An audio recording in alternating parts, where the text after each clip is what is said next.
All right, why don't we go ahead and call tonight's meeting to order? Please stand for the Pledge of Allegiance.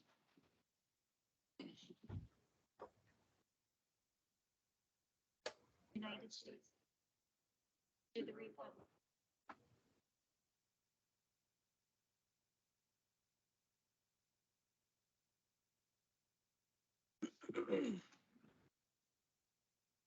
Okay, roll call. All members of council are present with the exceptions of Councilor Polling and Councilor Santiago, who are excused.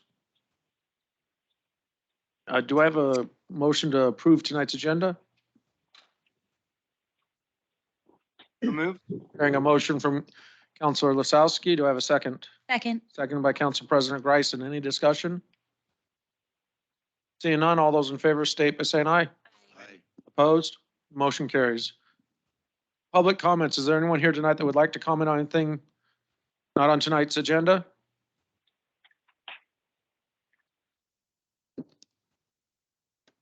Mr. Mayor, I've asked Sasha to be here to comment on one of the fiscal proposals. Yes.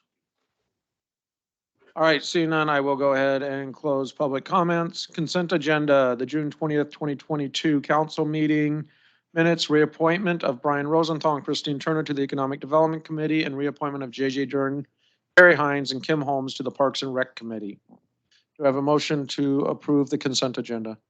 So moved. Hearing a motion by Councilor Miller, is there a second? Second. Second by Councilor McHugh. Any discussion? Seeing none, all those in favor state by saying aye. Aye. Opposed? Motion carries. New business, city manager evaluation process. Ashley Driscoll?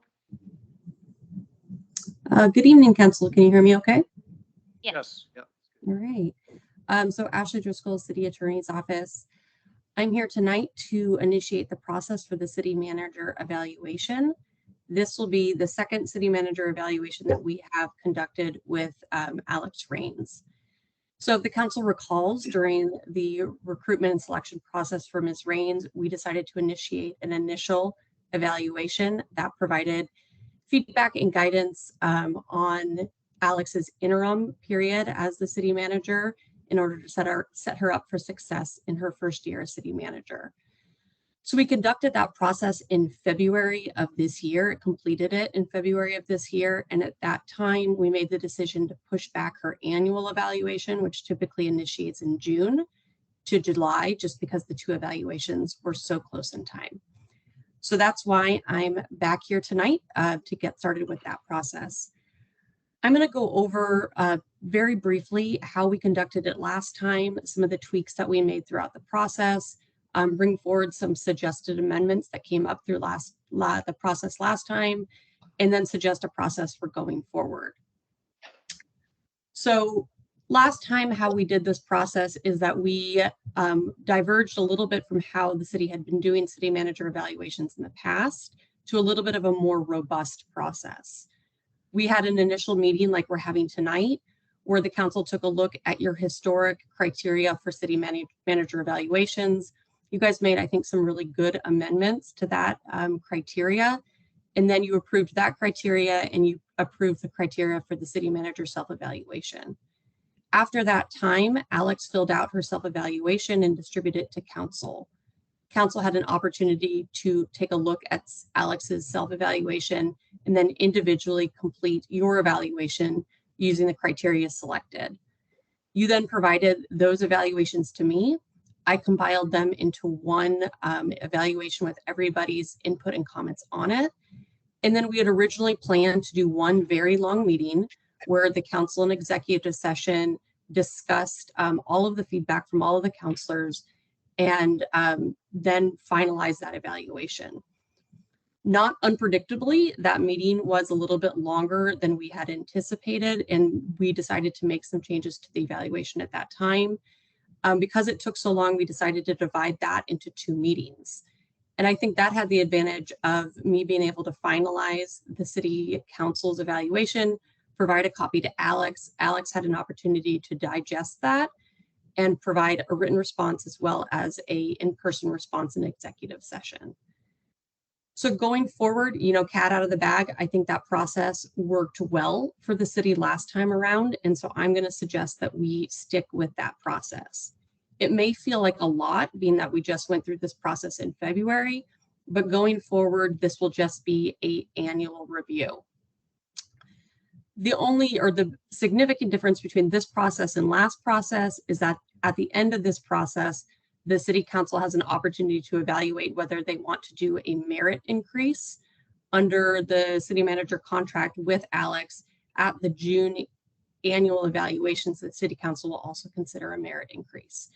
So that will happen at the end of the process. And that's the one element of this process that cannot be conducted during executive session.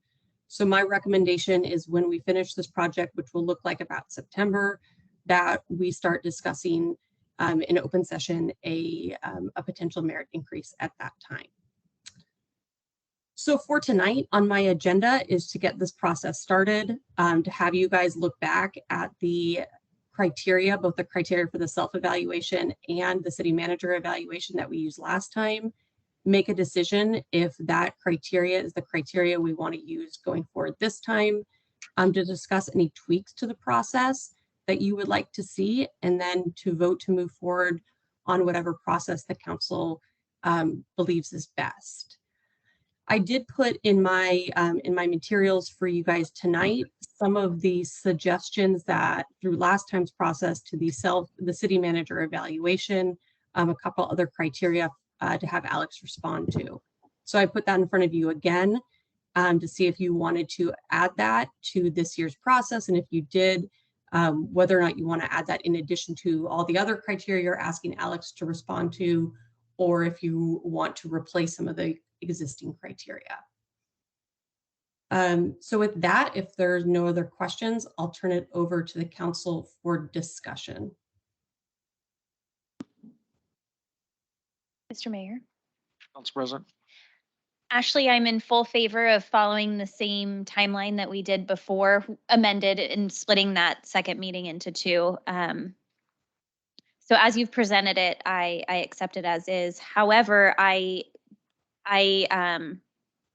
always wanted my students to be really reflective, and as a teacher be reflective in my practice. And I think that that would be really great to see from Alex. So on the bullet point, what her goals are for the coming year, I would love to know, like, as a professional, what are her goals in the year to come? Not necessarily like what she wants to do in regards with our council goals, but just more of like her personal, like administrative type managerial, or kind of like workplace type goals that she has for herself. And I think that that would just then be presented on her self-evaluation. We wouldn't really be having that on ours. So that's the only addition that I would like to pitch to the group. Okay, and that's in addition to this self-evaluation.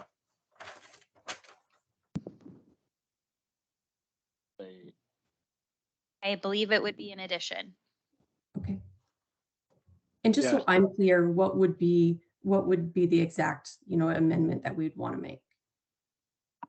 I would like an additional question or category on her self-evaluation where she can note her managerial or professional goals for the year to come. Perfect, thank you. More like workplace goals, not necessarily like action, does that make sense? Having to do more so with maybe my goals as a professional versus the organization. Is that the Absolutely. clarification? Okay, Yeah. yes. Thank you. So professional development within the role of city manager. Yes. Okay. Maybe she wants to, I don't know, I've never managed people, so.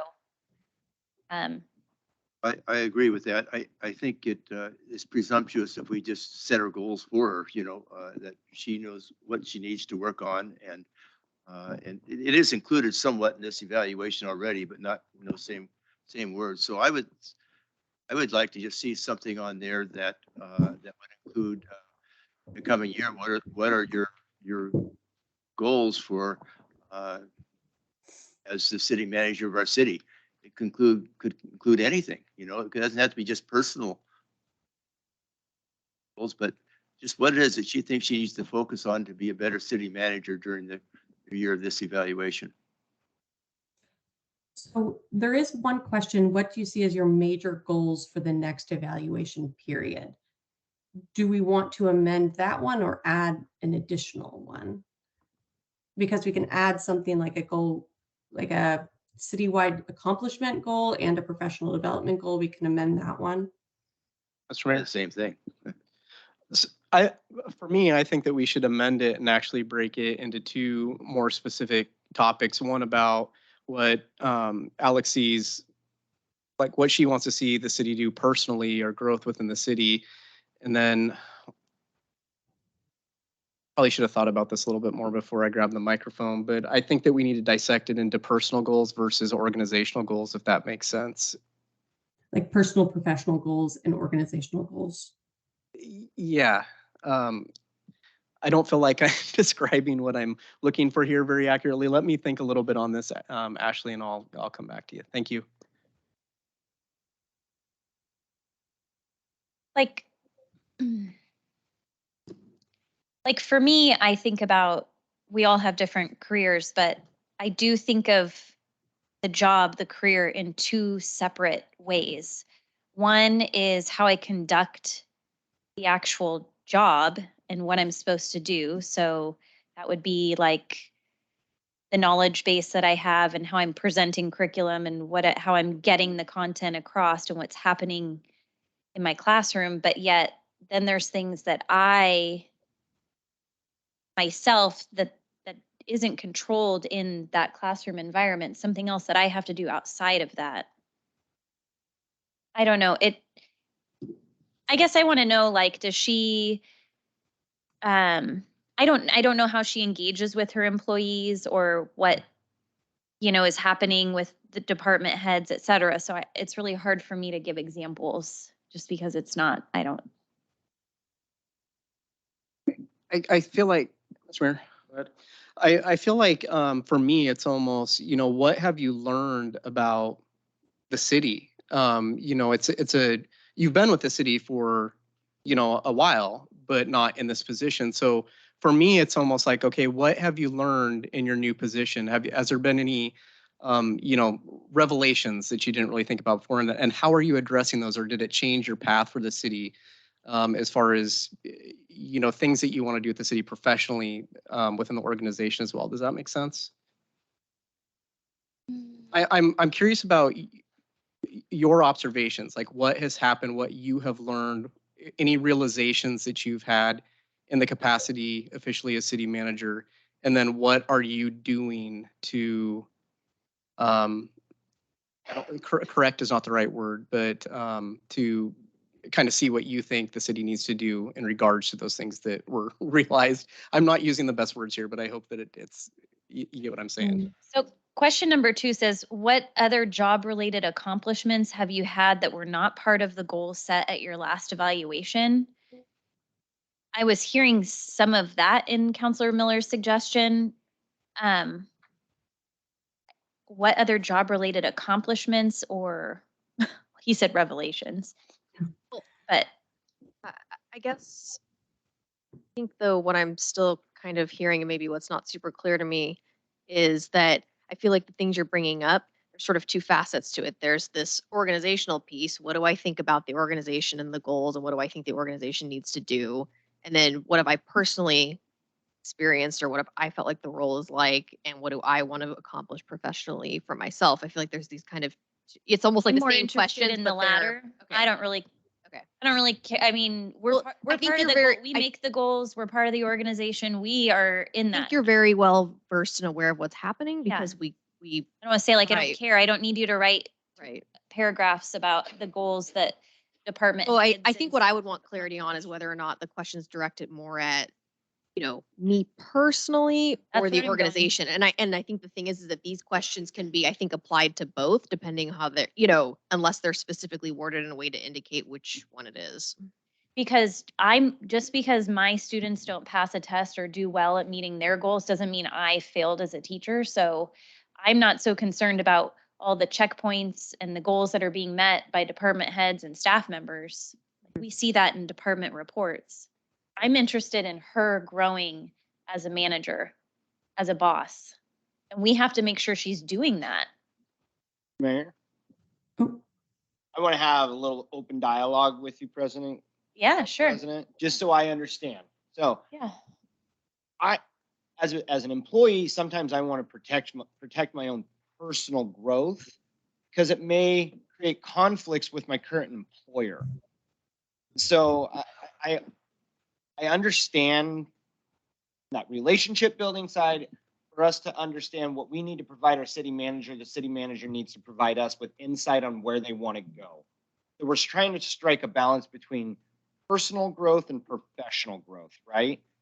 Because what I feel like is we would be asking for any city manager to open up with dialogue and reflection of sharing with us maybe things that we don't want to hear as well, though, like, or that we wouldn't want to. How do I say? I would think of it as, what if you received a comment? I'm looking to move, onto a new employer in 2 years. That's my goal, or to move out of state. Is that gonna determine how we think of that individual while they're currently still in that role? I just want to know what goals she has to be the best city manager when she sits, when she's with employees or sits at her. So I want to know what her professional goals are. But I don't want to hear goals about that she wants to update the transportation plan and that she wants to, like, I think it's more, just to interject, yeah. is it more, what's her vision for implementing the goals of the city? Not that specifically, but where does she see and how is she going to implement those goals and relay them to people that she's communicating with? All for that. Without And so I'm trying to bring it to where we're not going after her personal goals, how many jumping jacks she does each morning or whatnot. exactly. I haven't done any in a while, so. But, I think what we're trying to, when I'm hearing what everyone is it's not the goals per se, it's the vision on how the goals are implemented and how they're relayed to staff in the community and what Mark and how, and not only that, but also her vision for her professional development and where that's going. I don't think we want goals. I mean, because we're not check marking thing, but where does she see the city, where does she see within our goals, the organization and reorganize of the department structure? That's her bailiwick. We don't do that. If she, Like, I want to That's know a if she vision. wants to change the routine of staff meetings. Like, maybe staff meetings just aren't going well and she wants to implement some new little thing at a staff meeting. I want to know that. I want to know if she has a goal to, that would be a vision. you My know, vision is that have these kind of staff meetings that implement the goals in this way, this format.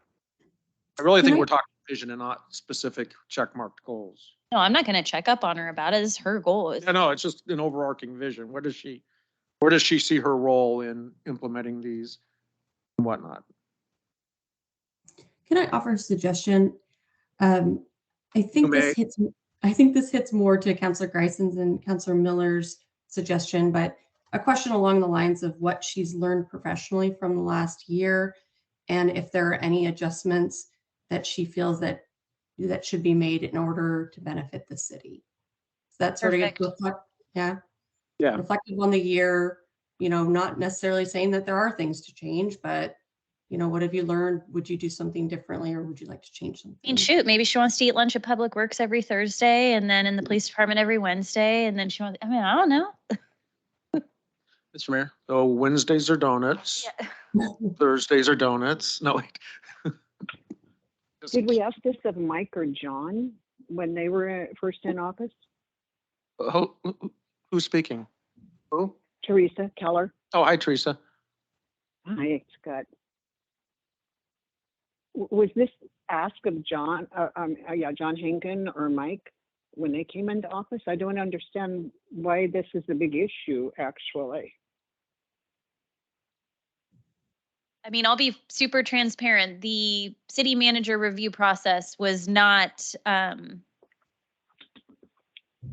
as thorough as it is now and robust. That's a completely honest statement. And I would add, if I Okay. could, that I find that this is actually a good tool for the city, for the council to ensure that the city manager's role is being conducted in a way that they were hired for and also represents the values and the goals and direction that the city council wants to see the city move forward with. I'm going to suggest that we change number 4 to what are your professional goals to improve your performance as city manager? Something simple. It can be a wide range of things, but what is it you see you'd like to do to improve your performance as city manager? That's how I see this question, and that's Or number 4 on the actual questions, Yes. because that's the same question. What do you see as your major goals for the next evaluation period? What are her goals for the coming year? then Mr. Mayor? Go ahead. So I brought this up during the last evaluation too, and it's making sure that the city manager has the resources and the tools that she needs from us to be successful in her position. So the other thing that I would ask too is there be some dialogue about making sure that the city manager has all the tools and resources that she need. And if there is something that we can provide or leverage as city council, that we do that to make sure that she's successful in what we expect of her. So Councilor Miller, I'm interpreting that as a, that you would like to see that on the self-evaluation. I'm sorry, Ashley, I didn't quite hear what you said. So would that be another criteria for the self-evaluation to ask Alex, what are the tools and resources that she's going to need to be more successful going forward? If there's any additional tools or resources that she needs, it can just be as simple as, no, maybe she doesn't need any, but if she says yes, then of course we'd like to know what those are. And of course, the rest of council needs to agree. That's something to add. I think number 5 already says, what can the city council do to help you accomplish these goals? And so I think perhaps Councilor Miller was giving context to why we are asking Alex to tell us what her goals are, and so that we can help her get there and make sure we can advocate and give her what she needs. So I think number 5 is already there in terms of telling us. So another idea, because I do think what we're talking about is very close to some of the criteria that's already in here. And, Alex is in the room right now, so she's sort of hearing the types of responses and the types of reflections that the council is looking for. So we could also move forward with leaving the criteria as is, but Alex is aware of sort of the interpretive gloss that the council's put on it, the sort of reflection and information that you would like to hear from her.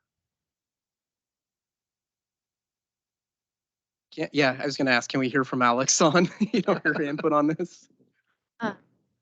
I think I generally understand what you all are getting at. I don't feel like it's exceptionally clear. There's been kind of a lot of back and forth. I think I felt clear, and then there was some further discussion, and now I'm maybe not as much. So I guess my question would be, when there's a specific question that says, what goals have you accomplished this year? Do you want me to talk about the council's goals, or do you want me to talk about do you want me to talk about split up each question into here is the organizational answer and here's my answer? I'm feeling a little confused. Personally, for a self-evaluation, I want to hear what you want to share based on how the question is posed. And so if it is a question of what obstacles or setbacks did you encounter, if the obstacle was your commute, I would want to hear about that. Okay. Or if it was, I didn't have the technology to be able to perform the work that I needed to. Those would be things.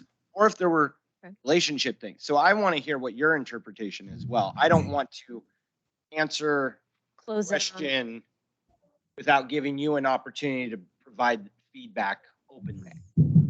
And I think secondary is I want to hear how it's impacting you. Organizationally, there's a relationship, but I think that we're trying to get a feedback from you, not the organization. And so I think it's important that the questions are directed for what you believe. So like Councilor Lasowski was saying, that if there's issues that are in the way, progress to the goals, Sure. letting us know so that we can be aware and address them through our processes, and then work with you to address them through your processes, because we both have separate processes delineate, given to us through the charter and council rules. So we're not, I guess for me, I'm not looking for an organizational response. I'm looking for the response from you and your position, what you're doing. It's odd because you're the head of the organization, I know, but that's really where we're looking, is that, like Councilor Salsky was saying, I think. I think we've kind of, we need to go back to what our goals for the coming year. We talked about these other things which are important, but they're already on there.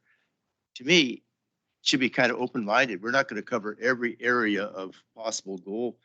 I think we just put something similar to what's already there, but include, what are your personal, professional goals to do a better job as city manager? That's not the best wording, but something like that. To improve your performance as city manager, what are your goals? And I don't see what kind of detail we need beyond that myself, from what I'm hearing everybody say. What am I missing? I'm missing something apparently, but I don't get it. I think we keep calling it personal when we actually mean like from, her position. Yeah. The mayor said, we don't want to know the organization's goals. We set the organization's Yeah. goals. I mean, it's more the goals of her role as city manager and her, not, are you accomplishing building Grabhorn Park? Well, it's self-evident whether or not in the progress being made. So, I mean, for me, it would be the goals that we don't, that are organizational goals at her level and how she's responding. And like, I think we need to bring this back to, this is about, yeah, let that be a guide here. This is about her performance as city manager. So the questions that we come up with and how we tailor this should all be about performance. Ashley, you have any words of wisdom? Yeah, I mean, I think this is a good conversation. I do think it's fair to ask both personal and professional goals. I mean, a lot of what we discussed and I think was so great about our last evaluation was like, the council's attitude towards it was, you're a new city manager here. How can we set you up for success? And so that's really what I'm hearing through this conversation, is that you guys want to know the status of Grabhorn Park and what's going on and review all those professional accomplishments, but you also want to hear from Alex, what it's like to be your city manager and what could we all do better. So, I do think it's fine to leave the criteria as is, and I really like Councilor Lukowski's, stance on it, that it is really just hearing what Alex has to say. It's her self-evaluation, how she wants to interpret these. So I think leaving it open-ended and as is totally fine. And then it seems like if we want to make changes, what we're seeking is a bifurcation of 4 and making it personal, professional goals and reflections and, goals for the city. So, those are just my thoughts. I think Alex is a pretty smart person, probably one of the smartest people I know. And I think that when, as she's heard us talking, I think that number 4, what do you see as your major goals for this next evaluation period? I think that's pretty explicit. Like it's saying you, not the city's major goals or the organization's major goals. So I think that after having this conversation, she can interpret that question however she likes, but I think it's pretty clear that we want to know about her, Alex Rains, the city manager, not what her department heads are doing or what she wants from the organization. So I'm fine leaving it as is, because I think that this conversation maybe helped all of us understand what we're trying to get at. Councilor Salsky. Ashley, so for future reference for the council, when would we maybe have another, as we, as we move forward for next year's evaluation, will we be given an opportunity to review these questions and wordsmith them or potentially change them beforehand? I'll tell you a secret. It's going to be the exact same process every year. So yes, you'll definitely have a very similar memo. We'll go over the same criteria. So definitely. And I think maybe for council, because there was even a lot of conversation tonight and there will potentially be new councils come next year, is that we maybe are given a good amount of time and leadway to have that thought process, so we can bring things to you or to the meeting rather than trying to wordsmith them in the meeting themselves. So thank you. Sure. So anything else, council? So I do believe this is we need to approve, so I need a motion. And there's a motion here if somebody wants to read it, or go ahead. I just want to make sure that there's no unanswered questions that Alex has for us before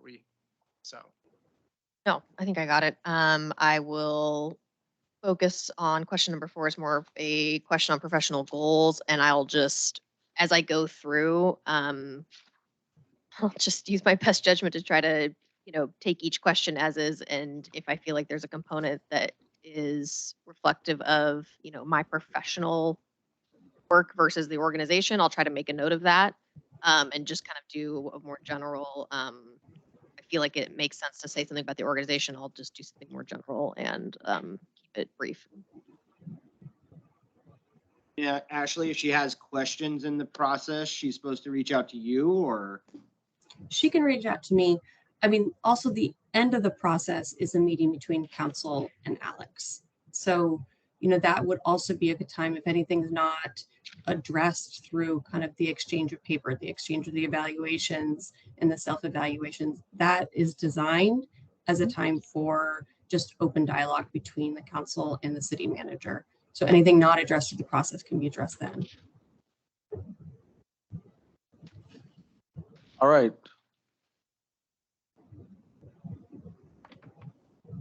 thank you. Sorry about that. So if we are, what I would be looking for is there is a sample motion. I move to approve the city council evaluation criteria, the city manager's self-evaluation criteria, and the recommended process timeline. And if that is acceptable, we move forward. Just a couple notes about timeline. So how we have this laid out is, obviously tonight's our first meeting. And then the following week, and of course, Alex being Alex, she's already, started thinking about the reflections. So I'm going to need that self-evaluation from her rather quickly. And then she can actually just send it out to you guys. And then for the city councilor evaluation forms, I'm going to need them back, at least a couple days before that August 1st meeting. In order to compile everything. So I guess what I'm saying is that I would appreciate if the council is attentive to this so we can stay on schedule, because you only have one meeting in August and then the second meeting in September. So we are in a little bit of a time crunch. And if that's an issue, that's fine. We can just extend the timetable a little bit further into September. So I guess I'm asking for feedback from the council. Is that something that's doable? If Alex gets me her self-evaluation by Monday, if the council could turn around their evaluations within a week. Yeah. I'm good with that. Do it. So I'm looking for a motion. Mr. Mayor? Alex, are you good with that? And so I would need to have it in by the 30th or the. So I'm just going to get out my calendar here. My ideal, and I know that you're gone, and you can. It was due yesterday. Yeah. So it is. So if already. you could have it like a week from today, Alex, is that too quick? I'm sorry. What was that? I missed it. A week from today. First. The 25th, or are you talking about the 31st? The 25th. Because I'm out of the conference all this week, I don't know if I could turn it around by the 25th. I could try, but. Okay. So what day could you turn it around by? I mean, I was hoping to have it in that week, so maybe like the 28th or the 29th, but, and I'll try to work on it while I'm at the conference. I just don't know how much I'm going to be able to actually do that. Okay. So maybe we need to be a little bit more realistic about the timetable then. So if you can get it in by August, and you guys only have that August 1st meeting in August. Is that accurate? That's correct. Yes. Okay. And then your next meeting is in September, is that correct? September 5th. Nope, Okay. 6th. Next Sorry, Monday. 6th. 6th. And then, so my issue is that I will be out of the country on the 6th. So when is your second meeting in September? 19th. 19th. Okay. So my preference would be to be there. So we could have this first evaluation meeting on the 19th and then the second one in October. And again, that does extend it out a little bit, but that would give us more time. Are you okay with that, Alex? Extending it out? Yeah, that's fine with me. There is Just one makes- piece, sorry. Well, any piece would be retroactive back to July 1, I assume. So Yes. the one piece at the end that we would have to discuss in the open public would be back to July 1. So Okay. We would Right. have that conversation Yeah. later. And so with this amended timeline, when would you need my self-evaluation? I mean, we have a good amount of time though. So let's say 2 weeks. Is that reasonable? Yeah, so now so the first. The 1st or the 8th? I think the 8th works. And then I'll turn that around that week. Oh, so that's okay. 3 weeks. Yeah.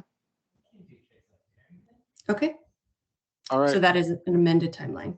Mr. Mayor, Councilor Miller, I move to approve the city council evaluation criteria, the city manager self-evaluation criteria, and the recommended process timeline as amended. as amended. All right, hearing a motion from Councilor Miller to approve the city council evaluation criteria, the city manager self-evaluation criteria, and the recommended process timeline as amended. Is there a second? Second. Second by Councilor Lasowski. Any discussion? Seeing none, all those in favor state by saying aye. Opposed? Motion carries. Thank you. Good night, council. Thank Good you. night. Thank you, Ashley. Next item, SCADA Integrator of Record Contract Assistant to the Public Works Director, Huel Whitehouse. Mayor, Council, good evening. The next item before you is pretty rudimentary contract approval. So staff issued another RFP towards the end of May to procure a SCADA integrator of record. That is a business term, if you will. SCADA stands for Supervisory Control and Data Acquisition. This is essentially the computer system that controls our treatment plants. We retain a specialist in order to do maintenance to that system, design new system components. We procured the SCADA integrator originally in 2019. Their contract was good for several years and expires at the beginning of September. So this is just a renewing of the same services. We did only receive one proposal for this RFP, and it's the current integrator. I have any question, I can answer any of your questions if you have them, aside from complex technical things about SCADA systems. Okay, your first complex.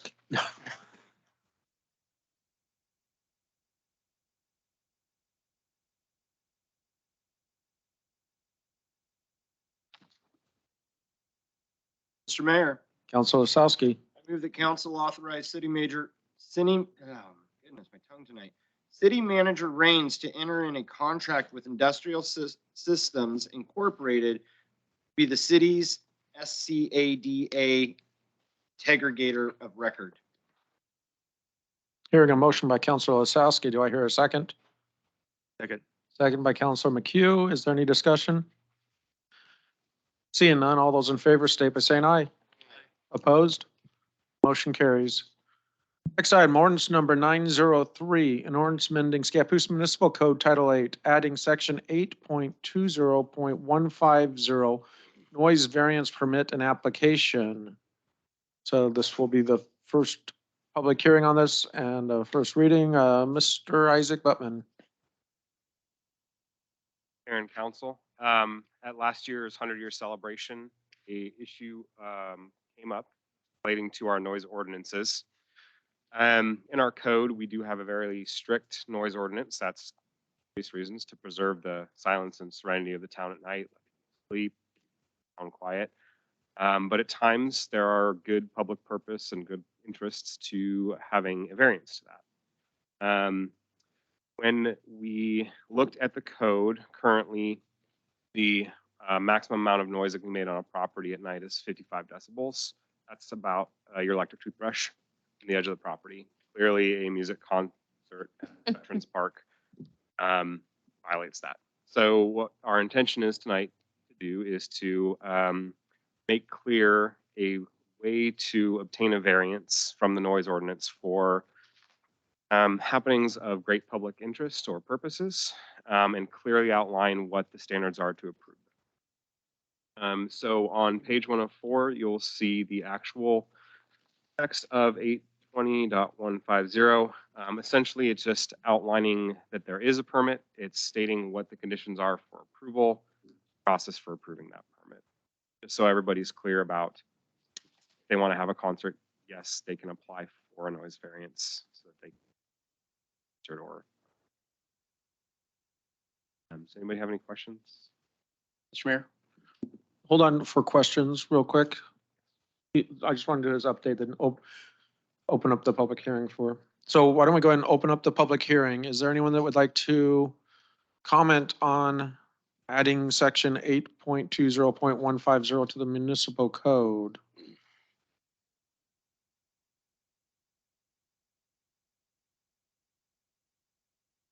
Okay, seeing no comments, I will go ahead and close the public hearing. And any questions by council?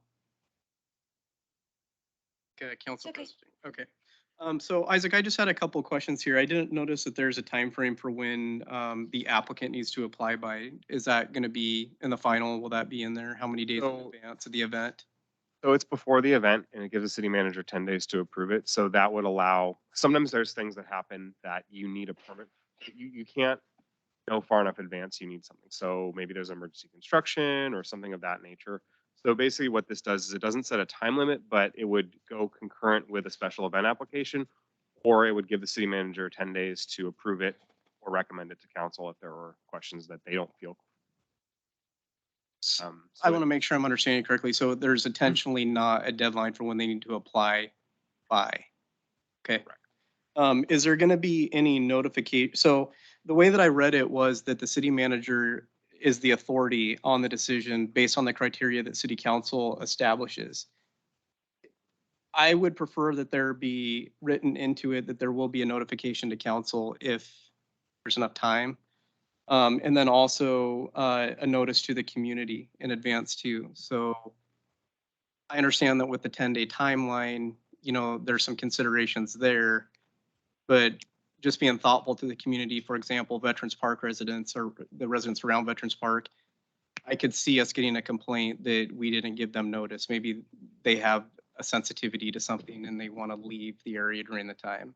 I think that it would be nice of us to give notice in advance to via social media or newspaper of record. Some other cities and their applications do require their applicants to notice surrounding houses or communities. Some of them don't. Some of them require the city to do it. That noticing can get quite expensive depending on the event. So I am interested in your inclination about whether you want that burden on the city or on the applicant. For me, I don't care who does it, just so long as it's done. I agree.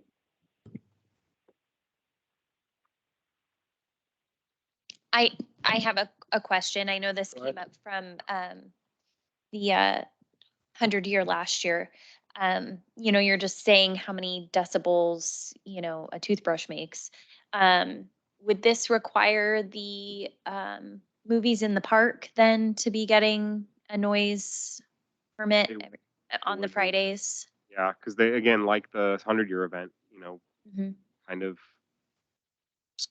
did it. So then, under those circumstances, the movies in the park and the Adventure Fest coming up, or you know, whatever, those are like sort of like city-run events. that seems pretty simple to just put out like a Facebook post, but it does seem difficult to me. I mean, I wonder how many private people would be making these large amounts of noise and how much it really would just be us putting something out on social media rather than them like putting a mailer out or like neighborhood signs. I mean, we can definitely make that part of it. Not that you should be in charge of like informing everybody about, but you know what I mean? Like in these cases, it does have to do with us as a city, so. So I think we also need to remember this is for after 10 PM, Correct. It's after 10 o'clock. after 10 PM. It's a very limited amount of events will happen. It's just kind of a weird place to be where we don't really have a variance and we have this strict limit and then it's sometimes cheap. Break a it. little bit, if you will, kind of making things clear and above board for everybody. So technical question. You say that you're adding 8.20.150, but there already is an 8.20.150. Are we replacing that? We'll just shift everything. It'll shift everything else down. So that's being inserted after 140. Okay. Which is why we don't typically say that. It just gets inserted. But no, that's why I was questioning. I was like, well, there's a 150. Just wanted to check.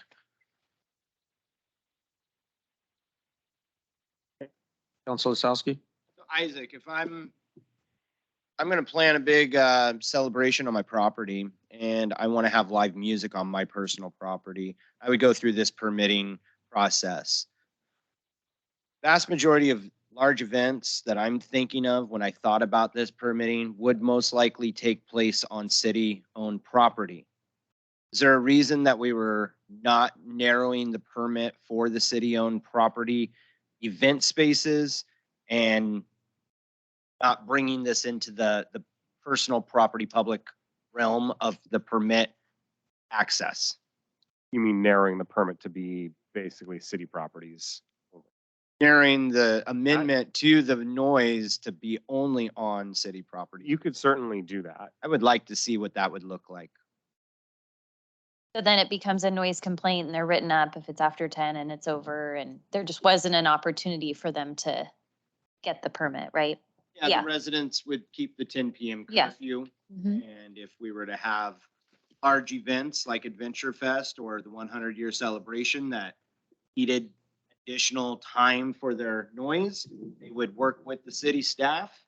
If I wanted to rent out the park for my own personal use and I wanted to host a band there after 10 o'clock, then I would go through this same permitting process.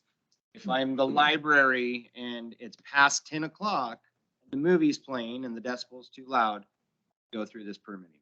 So what if I'm Wigwam or previously a place like when Varsity was open and I wanted to have an event, whether it's the motorcycle run where they had a band that would play until after 10 o'clock, are we then excluding them from being able to do that? That's what that would. Currently we are we not? No, well, currently it's just a much more, there is a variance and it's been granted. It's just, it takes the city council vote, I believe, currently to waive. It's also in a separate section. Yeah. Under nuisances, not the noise nuisances. And so it can get confusing for people who are looking to be compliant with noise regulations when there's no variance there. So they think there is not a variance. So yeah, I mean, we did improve noise variances for Varsity. And I actually remember one of the reported complainers on 911 calling in to complain about the noise. And then the song changed and they said, wait, never mind, I like this song. But So- Scott, I was one of the people that called and complained about that because I live like 7-8 blocks from there. And it was the pounding of the music that was coming through my house over my TV. And the police went there finally, and the people inside couldn't hear the police because the music was so loud. So is that kind of events going to be permitted in residential neighborhoods? That's a current discussion and the public hearing is currently closed. Mr. Mayor, Right.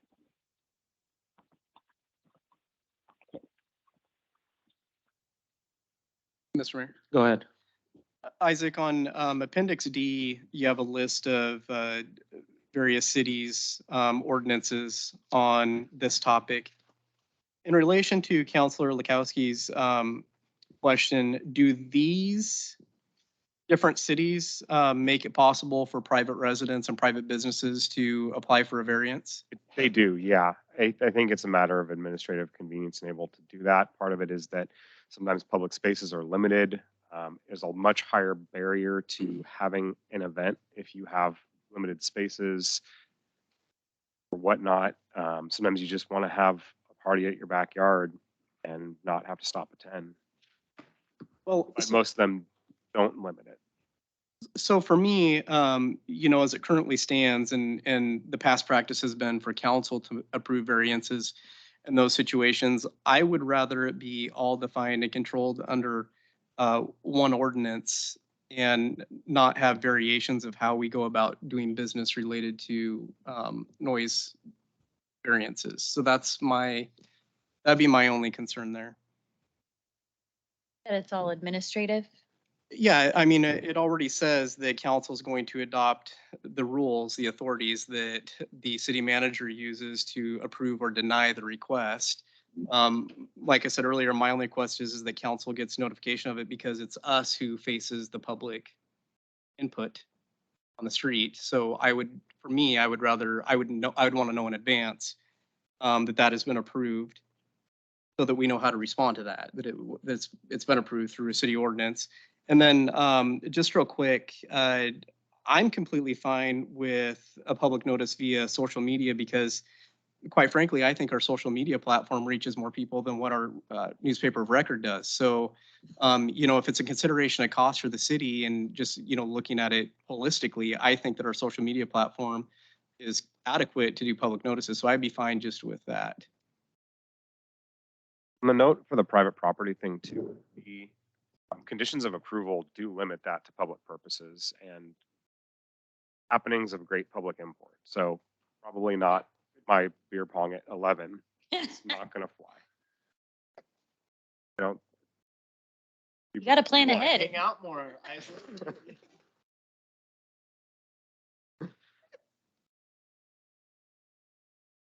Thank you for that. I like that caveat that it's not just of personal benefit, it's for a larger group of the community, but that it would maybe entail a restaurant being loud or a bar being loud and yeah. Could also be the senior center or Be the senior center. Yeah, they, other number of things. sure. Friday night football. I was just gonna say, how about the school? Usually those end by 10 though.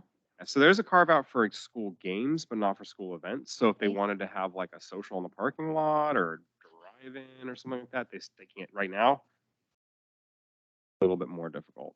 Yeah, coast in the parking lot on a overnight event, something like that. Running the generator lights or something like that. Generator is probably loud enough to trigger the noise ordinance. Chief, do you have any input? I agree with it, making the variance. Thank you. All right, are there multiple changes? Do we want to, Sounds like there were from what I recall. do we want to defer this to the next meeting then? Do you? Well, no, I'm just asking you. I mean, we're making it sounds like changes there's- within the ordinance itself. There's quite a few changes that were proposed, requiring some rewriting, I believe. The motion could be to approve it as amended and then let, Right in the amendments. Mr. Mayor, I think the only thing we need to firm up is Brandon's comment about if we want there to be a private variance as well. Well, I think Isaac did a good job in indicating that it would have to be for the greater public good for the event. And for that to take place in a private residence, I feel confident that makes a smaller pool of applicants, that the city manager can make a good determination if that applicant is approved.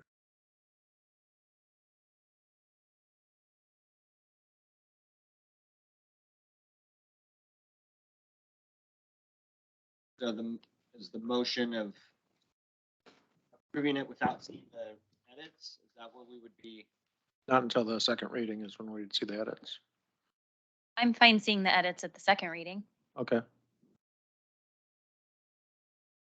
That work for you, Isaac? And it would be specifically towards, I think, towards the notifications would be the edit, correct? Okay.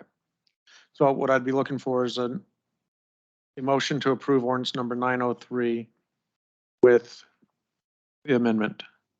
Mr. Mayor, Council President Grayson. I move council adopt ordinance number 903, an ordinance amending Scappoose Municipal Code Title 8, adding section 8.20.150 noise variance permit and application as amended. Hearing a motion by Council President Bryson, is there a second? Second. Second by Councilor Miller. All right, ordinance number 903, an ordinance amending Scappoose Municipal Code Title 8, adding section 8.20.150 noise variance permit and applications as amended is on first reading. It'll be back at our next regularly scheduled council meeting for second reading and potential approval.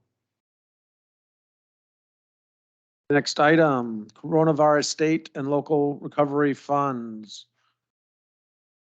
Alex?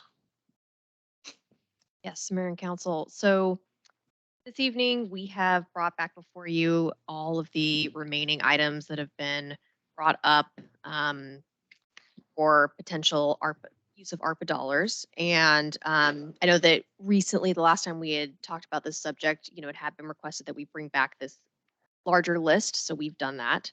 We do have some folks in the room that want to speak specifically to a couple of the items. So if you're open to that, we'd like to give them a chance to do that. Generally speaking, this evening, I know that there's still a lot on this list, and there's still certainly time for you all to discuss this and think more on it. So, of course, we're not looking for everything to, of course, to be decided this evening. There are a couple items that we did note are a bit time sensitive, if it's something you're interested in pursuing. And then also, if there's anything on there that you would wish to just simply say no to and decline, that would also be helpful as well, so we can remove those from the list. Huel, do you want to add anything before? No, did you want me to introduce the topic first and then we can turn it over Sure. to the two folks who are here? So that's what I'll do. Just a brief recap here. And you might hear some acronyms interchanged. ARPA and SLFRF refer to the same legislation. Total amount received by the city was 1.68 million. We've had multiple meetings up to this point. Timeline for the funds, they must be all obligated by the elected body no later than December of 2024 and expended entirely by December of 2026. To date, the council has appropriated $1,035,000 of that, or 61.6% of the total allocation. That leaves just a hair over $645,000 left. And we have folks here tonight who want to speak to items number 2 and 5. Their preference on who goes first. We have one item on there that's not on there. Right. We're So gonna do that.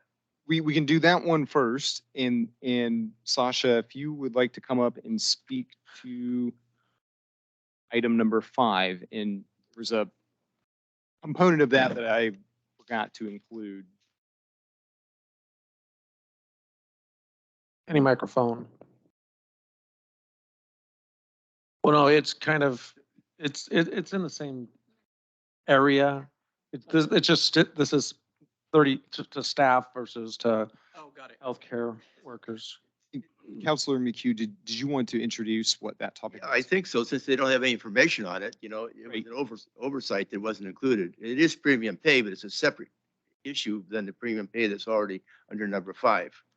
Okay, and I sent this out on March 29th, I believe, and it's very, very simple.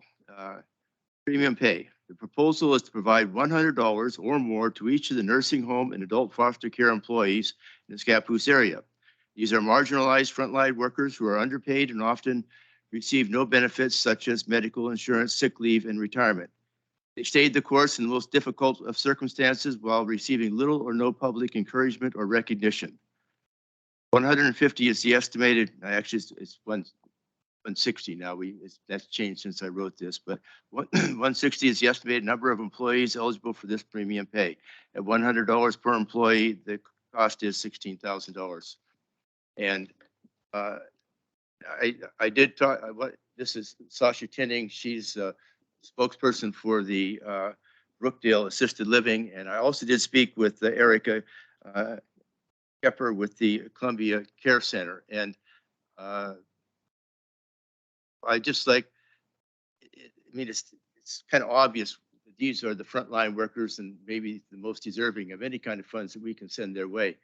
So maybe Sasha, if you could just comment briefly on why you think this is a good idea and how it would be received by your employees. I think our employees would be, they would appreciate it very much. It's been a really, really long winter. So as an employee of Brookdale Assisted Living, and I've been there, gosh, 13 years, 2 weeks and 4 days today. We went through something that we never anticipated. Of course, you know, the pandemic took the world by surprise. What we did not realize is that we were going to be literally holding people's hands as they died. We stayed at the community. We stayed at the assisted living, some of us. So we did not bring COVID home to our families. Family members were not allowed to visit. So we became their families, but we always have been. This pandemic has literally changed the lives of every person that I've worked with, past, current, future. It's like nothing I've seen before. At some times we were just exhausted to the point where we just had to rally each other, hold each other up. It was a very emotional time, and I don't mean to get emotional, but this was hard. This was really rough, but maybe we're on that uphill swing. I'd like to think so. I'd like to think that we're at least we know how to manage it now. At least we know what to look for. At least we know the right question to ask visitors when they come in. Have you been exposed? Have you traveled in the last 14 days? It has truly been a life-changing experience, but I wouldn't change it for the world. I've become a better person. My staff are stronger than I ever thought I'd see them be. It's been a lot.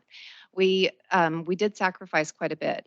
My mother got very ill during the pandemic, not from COVID, but from cancer. She died at 4 p.m. in the afternoon. I went back to work the next morning. They needed us. They couldn't do without us. The staff that stayed and endured what we went through are heroes, but we're not. I can't put it into words, guys. You all went through this. We all went through this, but I never thought I'd be holding somebody's hand as they died. It changed who we all were forever. Thanks, Sasha. I'm going to also add, this is just that from Eric and from Sasha, they didn't feel like heroes, even though they were dubbed heroes, in spite of the threat of COVID, being understaffed and overworked and underpaid, but employees came to work every day. And, so in my opinion, any recognition, any kindness we can show toward them for their effort during this difficult time would be very, very appropriate and the absolute best possible use of these ARPA funds that I've come across anyway. May I add just one thing, just because this is for the record? I myself personally did not hold someone's hand as they passed. However, being in close proximity, you can pretty much hear what's happening. So anyway, our registered nurse, by the way, did work 14 and a half days straight without any kind of relief. So It was a team effort. It really was. When one of us got down, the other ones would pick them up and vice versa. We had to do it. We had these seniors, that we are a 24-hour a day, 7 days a week, 365 days. We have to be there for these seniors. But it hit us hard. We lost 3 in 2 separate bouts. One was only 66. And yeah, so anyway, thank you for the opportunity to speak today. I appreciate it very much. Thank you, Mr. Mayor. Counselor. Sasha, thank you for coming and sharing the story. Pete, I have a question. Maybe you know, or maybe Sasha does. The 160 number that you gave, is that all of the people that were present during the peak of the, I mean, where does that number come from? How do we know that there was 160? Well, it's hard to figure exactly, you know, because there are some people that have left, and basically, I feel we should leave it up to the people who, the managers, to determine who deserves to have this kind of funding. They're still battling COVID right now. It's still part of what they do. And so without putting a lot of time into it, going from employee to employee, determine who deserved it, who didn't. I would say that's up to the individual administrator of that particular organization to determine who are the ones that are deserving. And it could be that someone might get overlooked. It could be that somebody might get paid and doesn't 100% deserve it, but it's a weird risk I'm willing to take. So my follow-up question to that is, because, you know, we have a pool of money that we have to distribute, so the specific numbers are important to know. What do you propose for finding out what the number is and the amount of money we'd be looking at? Because we have several things here we need to divvy the money from. And then I'm just going to throw my second follow-up question out there so you can answer all at the same time. Did I hear you correctly that it's $100 to $150 is what the proposal is? It's $100, and I said or more. I'm starting there. Personally, I'd like to see more, but that's that's my question. Where did that number come from? Because $100 to $150 seems extremely insignificant considering. Where's $150? 100. He said $100 or more. Okay, for some reason I thought you said $100, $150. I think I said $100. Yeah, you said 100 or more. So maybe this isn't the time to go through all this, because I think we have a couple other things that are more pressing, they're time sensitive. So and I suspect that this will make decision will be made on this at another meeting, not tonight. Okay. And maybe Sasha, you can address that. You came up with the number of 50 in your organization, and Yeah, it's a tough call because we have newer staff members. We have staff members that left after, or during COVID.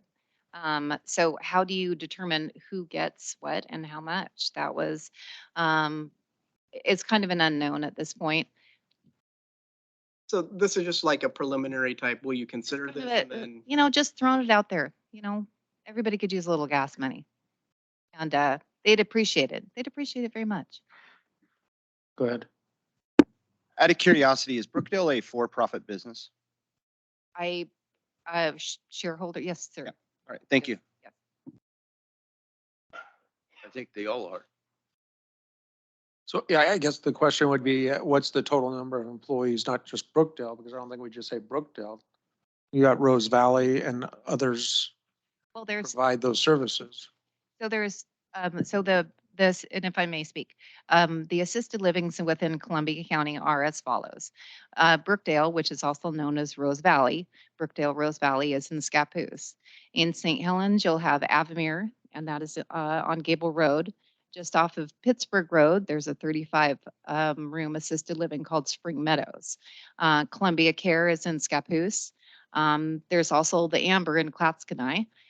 Plus a handful of small foster homes sprinkled throughout. So how many people? For Brookdale Rose Valley, I think our approximate staff currently is at about 37. I didn't think I didn't need to know that number tonight, so. But it'd be more the other one down on Columbia here, because we wouldn't just do Brookdale, we do in Scappoose. I think it should be spread throughout. Well, I mean, we wouldn't do outside Scappoose though. Oh, I see what you're saying. Yeah, We're just inside Scappoose because that's what our ARPA funds are designated I for. understand. Sure. Those other communities, that would be up to their councils and their ARPA funds. We noted. Any other thoughts on that? I guess the question, when are we going to meet again? Is that meeting, is that ARPA funds? I mean, there's not one on the agenda yet. I'm thinking this fall. And since we only have one more meeting this summer, so probably September or October.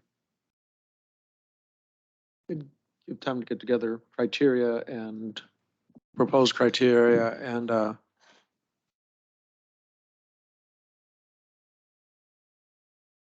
I'll just be honest. I personally don't need to know the answers to the questions or have any more criteria. I think it's a really fine, hard line to walk. I'm not saying that these heroes are no less worthy of $100 than somebody else, but I personally don't need to see this back on an item for a variety of reasons that are just really hard to explain in terms of like quantifying and qualifying who receives $100 and who doesn't. And just because, you know, you work for a specific facility, that doesn't mean that there weren't people in the community that were not caring for other people. So I personally don't have any further questions in order to make a decision on seeing this on a further agenda. okay. So what you're saying, you don't support is what you're saying. Yes.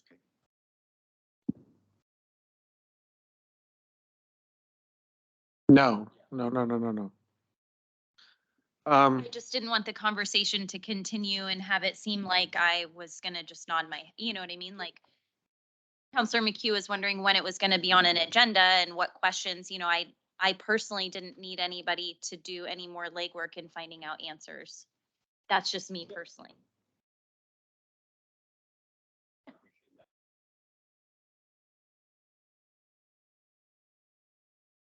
I guess we're done. All right. Move on to the next one. Thank you, Sasha. Thank you, Sasha. Next is Paul Vogel with Columbia Economic Team to speak to item number 2.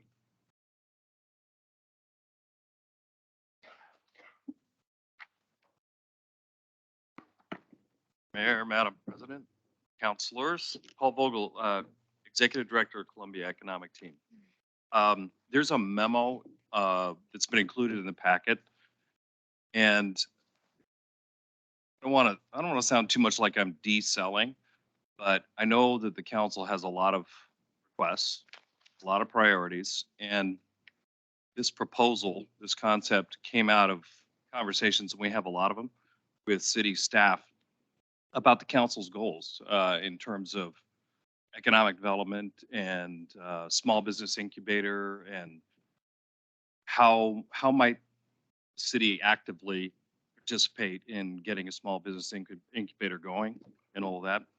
And the city, frankly, has already done something significant. You gave us a strong letter of support for a congressional funding request for the small business incubator. And by the way, this isn't just Columbia Economic Team. My partner Craig Campbell from Oregon Manufacturing Innovation Center couldn't be here tonight, but it's a joint proposal from our organizations. So it would actually be constructed on or adjacent to the OMIC campus. So this proposal came out of what would it look like if the city participated in helping get this thing going and all that, and this is one suggestion of how you could do it, given that you have ARPA money available. It's the city's support is important. We have that support in writing. We're progressing. We've made it through 2 rounds. We're in the subcommittee, appropriations subcommittee for funding. We're $814,000. But as you're sorting through your priorities, this proposal isn't going to make or break incubator proposal. We think it's a creative way to go about city participating, is dealing with, fees of its own. It's a nonprofit, it's a public facility, and that sort of thing. We thought it was worth just raising for discussion as actions could be taken for future public investments and that sort of thing. So again, I'm not trying to desell it. We'd love the city's support in this regard, but it's not a make or break thing. And you have a lot of other things to consider. So, we see it as actually just kind of a good conversation continuer around economic development and the incubator concept. So I just wanted to provide that context. When we came to you about the Small Business Development Center, city's support for that was absolutely critical. Timing of it was critical. The dollars were critical, and that's going, and it's going well. And the director will be here soon to address you and give you an update and tell you how everything's going on. This just isn't the same thing. Love to have the support if it fits. When the time's right, there will be other opportunities, and we consider the city a close partner and a stakeholder in getting the incubator going regardless. So what you're saying is that this isn't a decision that needs to be made today. Absolutely not. So No something time we for- can look at it, see how things are going, what are spending for the rest of these Absolutely. ARPA funds. Okay. Absolutely, yeah, and there's no time sensitivity because it's in Congress, and so it'll be a while. So yes, that's correct. Staff just saw this as an opportunity to look at a way to accomplish one of your economic development related goals. And so we thought that it was worth bringing to your attention since there were these dollars available. And this was something you had identified on your goal list. But obviously, again, as Paul said, this doesn't make or break that project. We can find other ways to participate, but we did want to at least make you aware that we have this opportunity should there be any interest because it wasn't an adopted annual goal. Council President. And Paul, I want to thank you for your humility, your vulnerability, your honesty, because when you do come to us and you say that this is really important, this is critical. I mean, you've come to us just like red in the face, ready to like go to bat, right? Like this is a big. Isn't that obvious? No, yes. You were just very passionate about that, so I appreciate, you're saying you're selling it short, but to me, that just means that when you do ask and you're serious, you're really meaning business about it, that it means something different. So thank you, because you could just keep coming and saying the same things, but you don't get red in the face each time. I can, you know what I mean? Like there's not so I just appreciate your honesty. And I, that you're saying this isn't like a make or break thing, where in the past you've come to us and it seems a little more of a big need. And so thank you for being honest. Thank you very much for that. And that's why I felt like it was important to be here to talk to you, because it's everything isn't urgent. We do deal with urgent stuff. We have timing urgency and we have other urgency, but this is an opportunity and it's got lots of facets, and we're in the early stages. I like it that we're having the conversation about creative ways to participate. And I want you to know that we respect that you've got a lot of requests and there's a lot of need out there. But if this doesn't make it to the top of the stack, we have lots of opportunities to work together. Thank you. Thank you, Paul.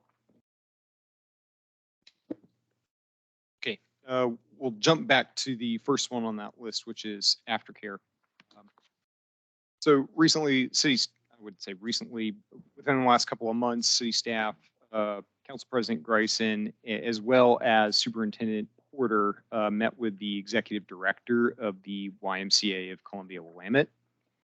They are a 501c3. They are a service provider for a variety of educational programming.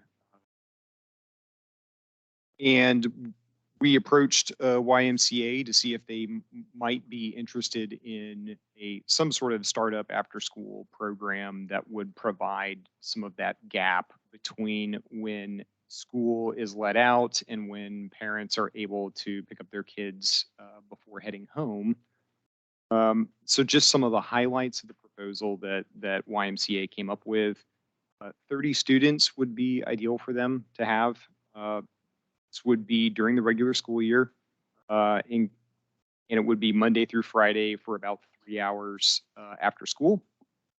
Their typical cost for this type of programming is about $340 per month if they're a member of YMCA, or $380 if they're not. YMCA did work with the superintendent and identified a suitable location at Otto Peterson. YMCA is prepared to get this program rolling for the fall semester start of school.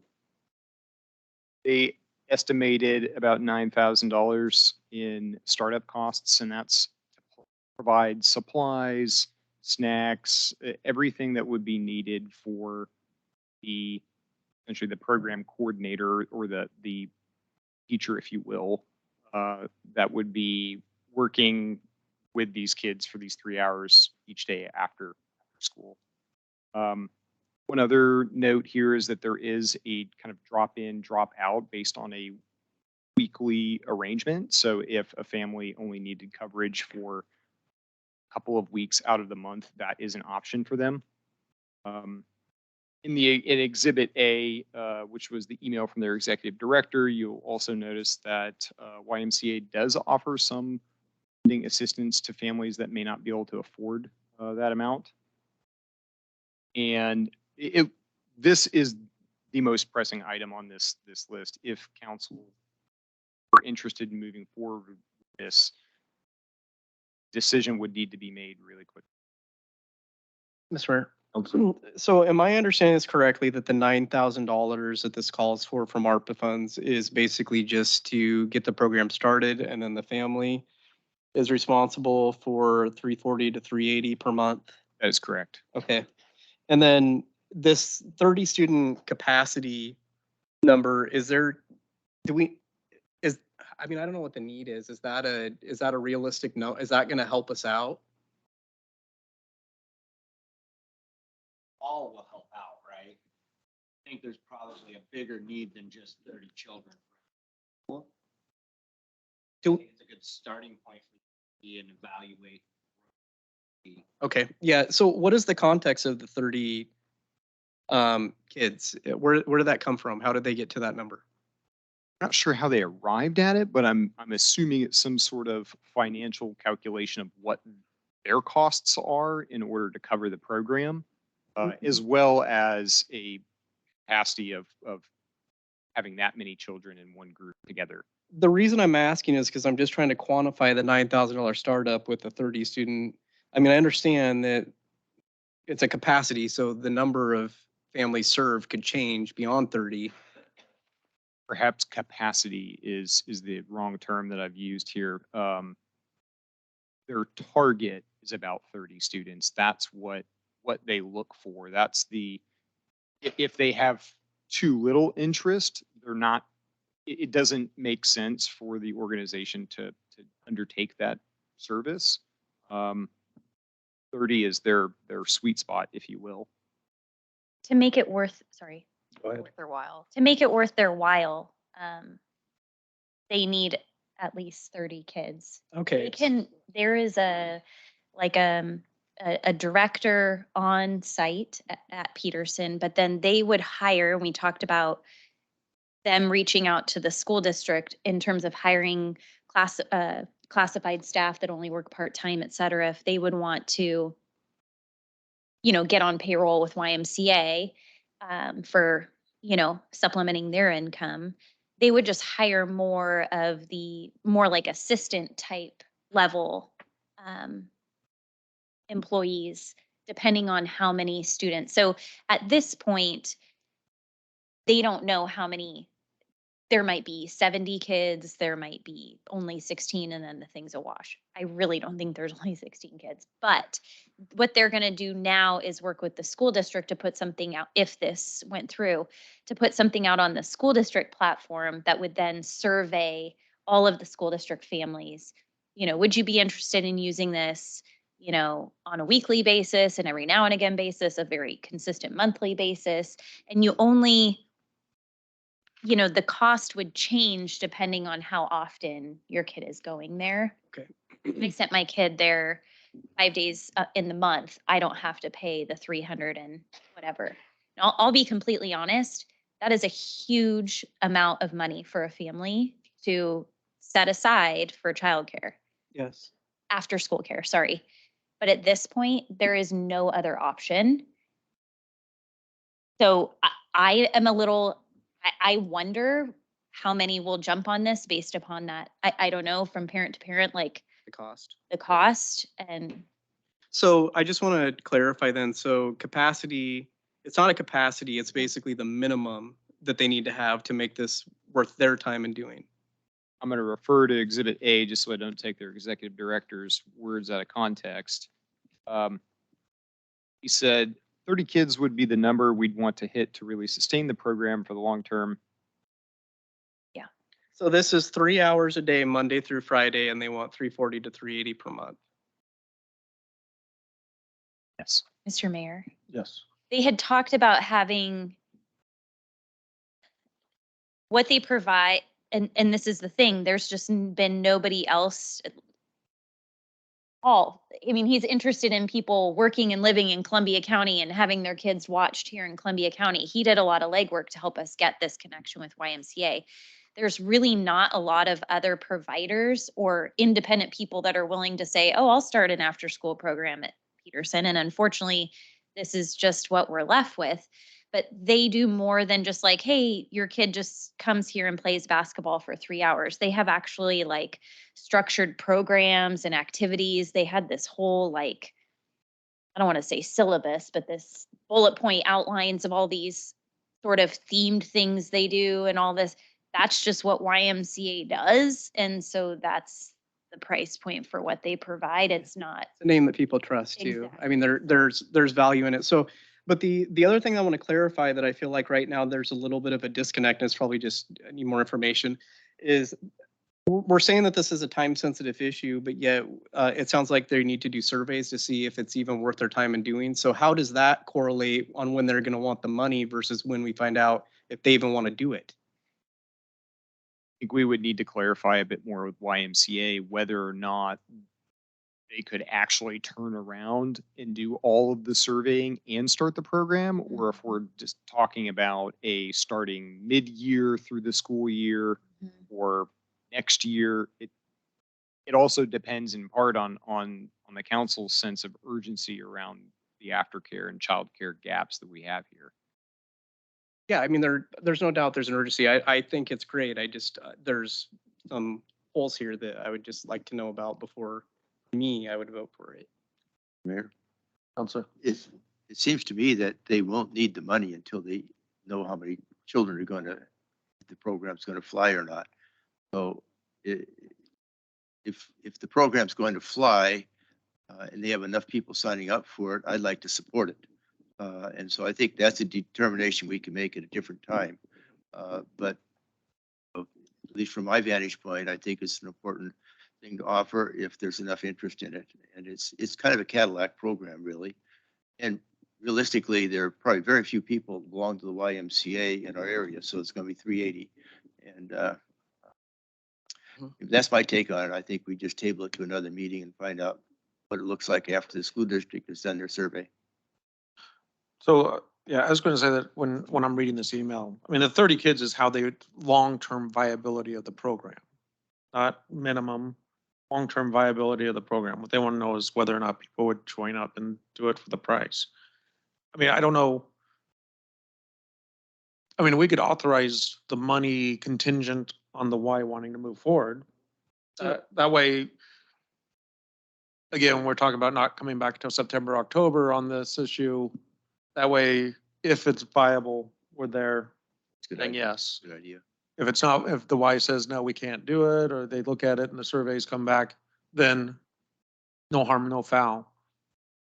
So my recommendation would be that we authorize it on condition that the Y moves forward. Can I, Mr. Mayor, can I Go add ahead. something to that? Yeah. So I'm just gonna put my business hat on here for a minute. And so we have a start of 9,000. We have a minimum of 30, but what if our surveys come back and say that they're willing, that it looks like there's gonna be at least 60 to start? Wouldn't that, because of their ROI, shouldn't that theoretically reduce their 9,000? I mean, I guess what I'm asking is could we have a conversation that says, hey, if we get good feedback that says that there's going to be 60, 90 kids or whatever, are they, put my negotiating, sorry, but I just have to throw it out there. You know, theoretically, I'd want them to reduce the 9,000. Maybe I'm asking for too much here, but I had to throw it out there. Yeah. Mr. Mayor. Go ahead. I am a bit curious, not that I'm questioning the number, but I think for people that maybe weren't in the meeting with him, to me, it seemed like, yes, you're talking about snacks and all the other things, but really it was like all of the sports equipment, this like case locked thing that stays at Peterson where it all goes in, all their art supplies, all their initial, that's what this money goes towards. And I would expect that they stay in that range, you know, or that they meet that number, or then, you know, Yeah. I don't know the ins and outs of it, but, you know, we made it very clear to the superintendent and the Y that this is a one-time payment from us, so that next year, when you have other costs for materials, or if the school district is charging you a fee to rent the Peterson space, that's not something that we're going to be coming back for. Do you know if that 9,000 included any sort of rental fee from the school district? School district didn't comment at all on whether or not they'd be charging Okay. for any kind of space. Uh-huh. I would agree with what you just said about the costs. I think they were the, you know, flat rate, you know, bare minimum startup costs that they would need. And so Mhm. we were hoping that, you know, if we covered that, they'd be more willing to come here and get the program off the ground. Once it was running, then they could, you know, Yeah. take care of those on their own. But yes, I don't know that those fixed costs would change depending on the number of people, so long as they hit their minimum. Okay. That was my impression, but I do not know if the school district was planning on charging them any kind of. I don't want to exceed, I mean, I don't, you know what I mean? Like, make it work.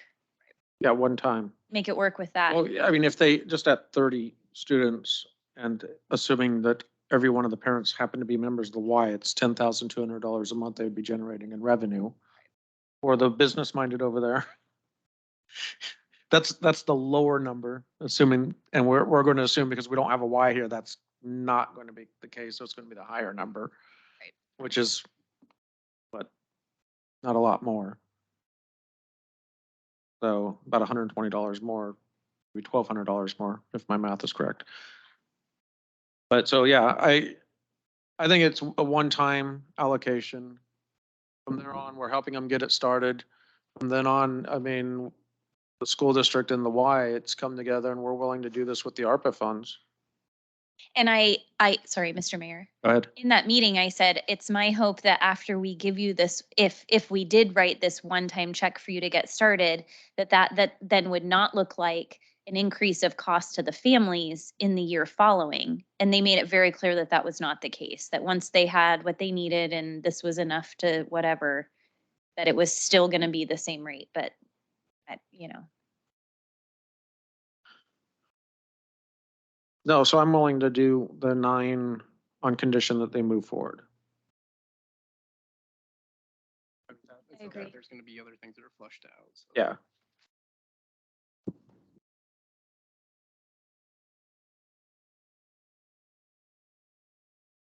So just to clarify for next steps, we'll reach out to the school district and the YMCA executive director, chat with them about we want to move forward with surveying, see what that demand looks like and quantify that, and then get a more detailed explanation of what their cost structure looks like that $9,000 covers. I mean, if they can raise over $1 million for a turf field in 3 weeks, I think a survey can get out and hopefully get a lot of feedback, you know, like hopefully I hate to always throw that out, but like the community can act quickly. So, I mean, hopefully we can get some good responses back from our families. I would also ask you all that we're confirming with the school district on what their plans would be long-term for the rental or leasing of space.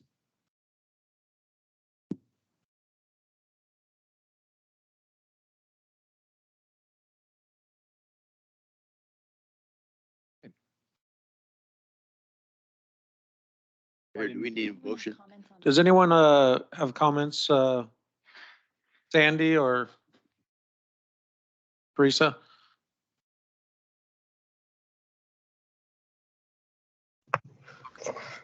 Well, I guess my comment is, this is Sandy, by the way. It would be nice to know their plan for keeping the program ongoing.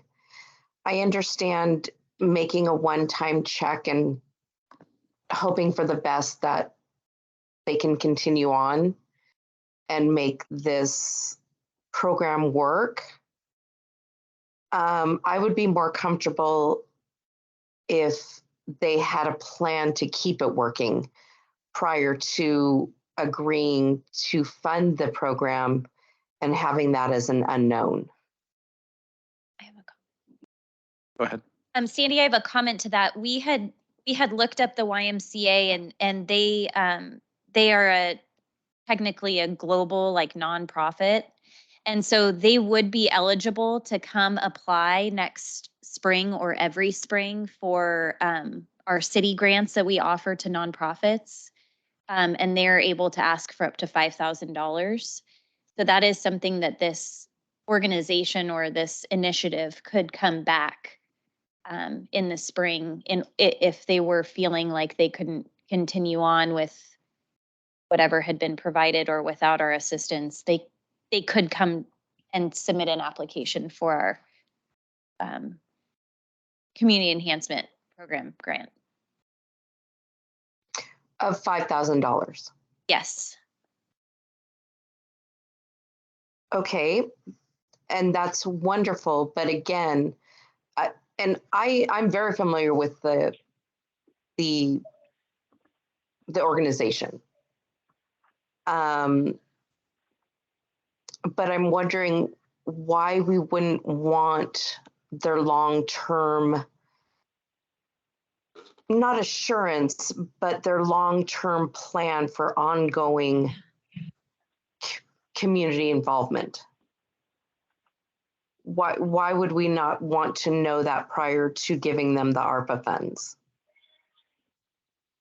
So just a long-term vision of how they're going to stay in the community, Sandy? Right, how they're going to be self-sustaining in the community after we give them the initial money.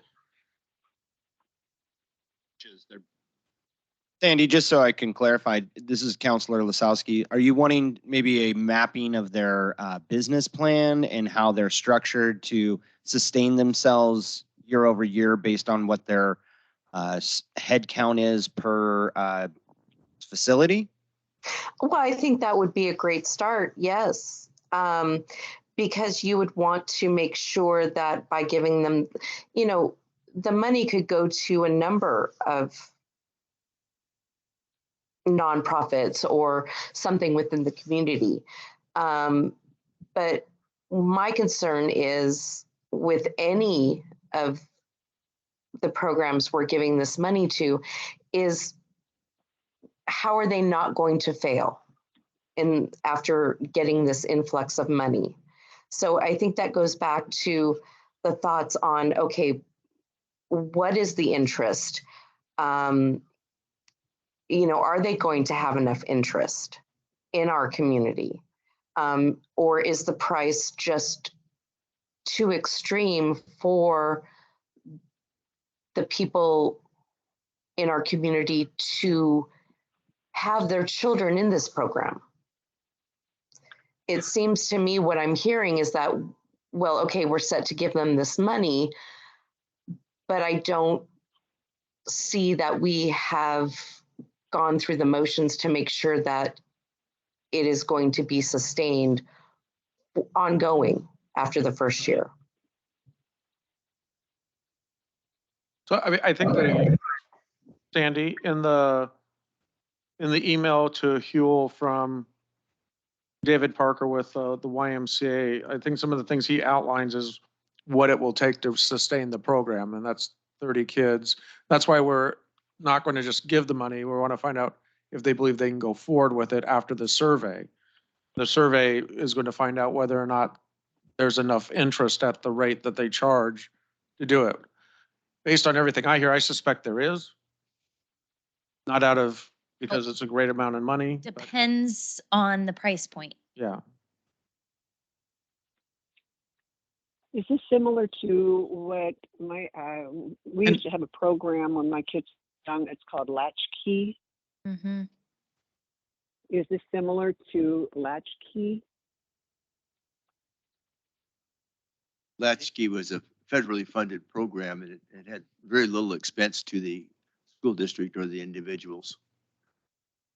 I paid an amount every, I'm going to say week for my kids to be in Latchkey.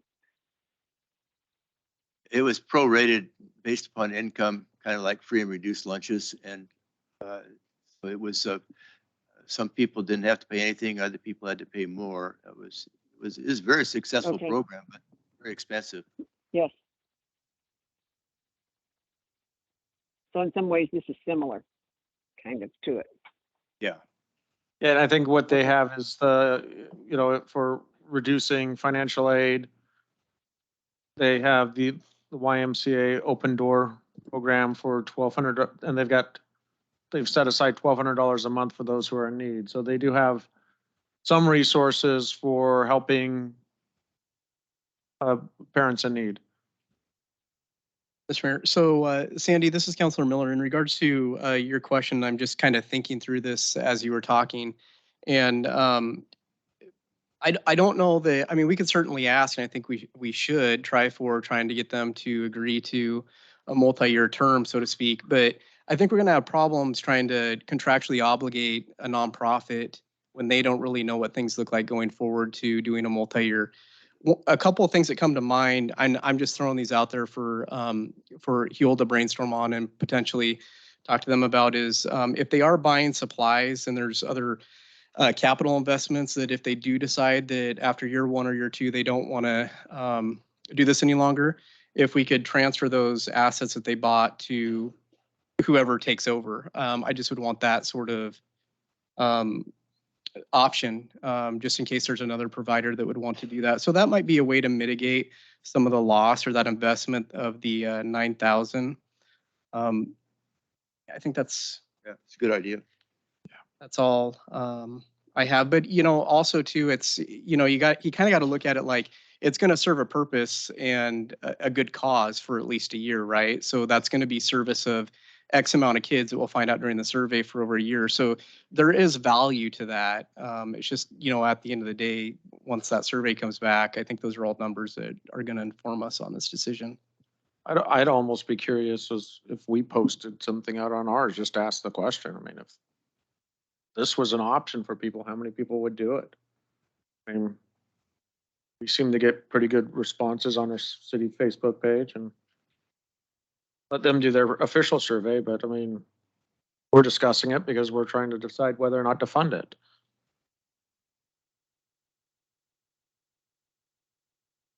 Always giving you stuff to put out there on social media.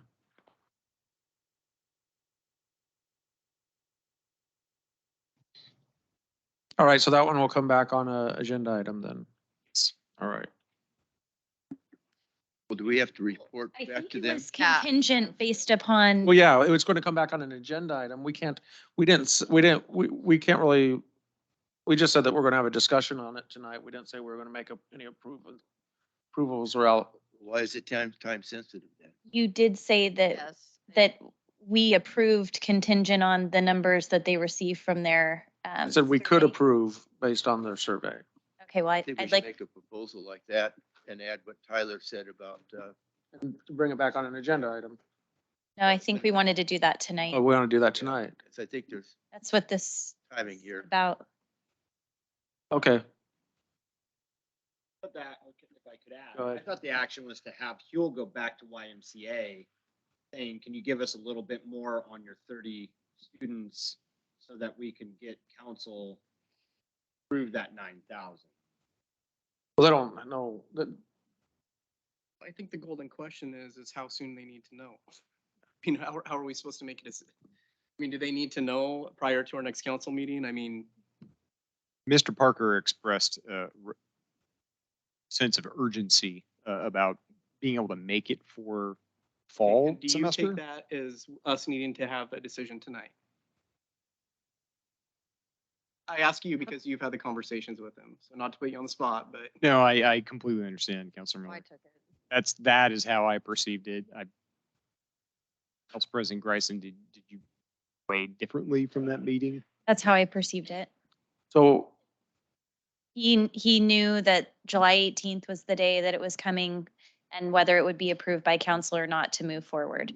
And I think what we're saying, because we want more information, but yet this program needs to start by, that we are saying if they can meet their numbers, if the survey is showing that amount of if it's worth our while, then we're saying yes, but they don't say, then we say no.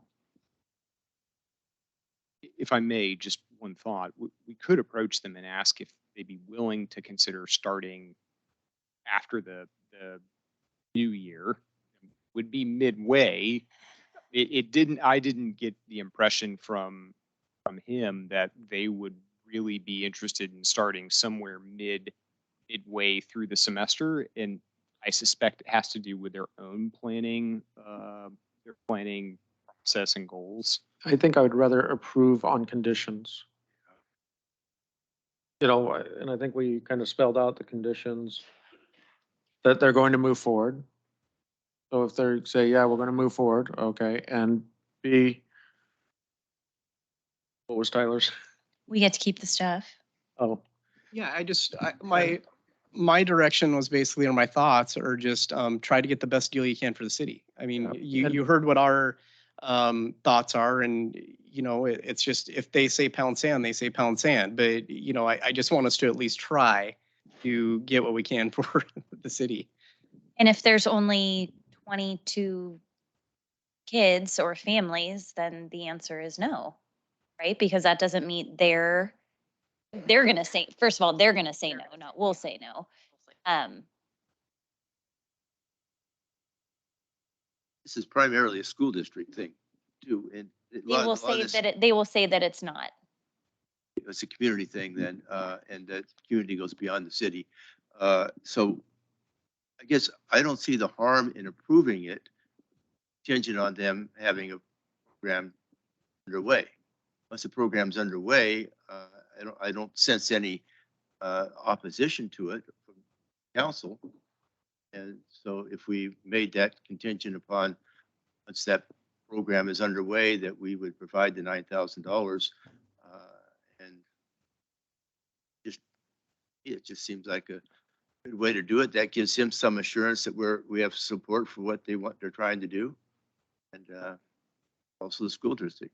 and I don't know if the conversation you had with Mr. Parker was different than the email I'm reading, but when I read that someone says that 30 is for long-term, 30 kids would be the number we'd want to hit to really sustain this program for the long term. To me, that doesn't mean when you're starting a program or starting something, here's where you need to be to start it. Your long-term viability might be not in the first month. You might only have 20 kids in the first month, but more parents hear about it and they go, oh my goodness, that's a great program. They sign up and they're probably saying that in order long-term beyond 1 year, we need 30 kids and Consistently, every day, yeah. yeah, on average, every month, every day, every month. And so, I mean, so that's, I think, what that sentence says. And I don't know if that's what you got. Is it not that they expect that immediately there's going to be 30? Who knows, there might, with knowing and hearing the need in the community. But,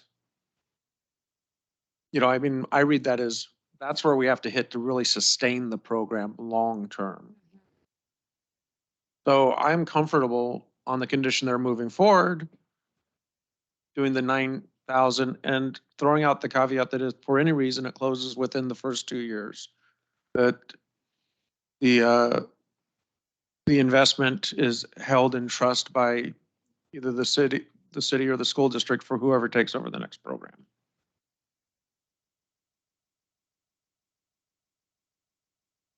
Approve? There's no motion on the floor, so I'd need a motion.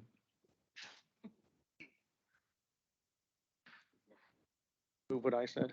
I move what the mayor said, basically that we approve the payment of $9,000 to the YMCA contingent that they are able to receive enough feedback on their survey that this is viable for them to go off of, and we support them.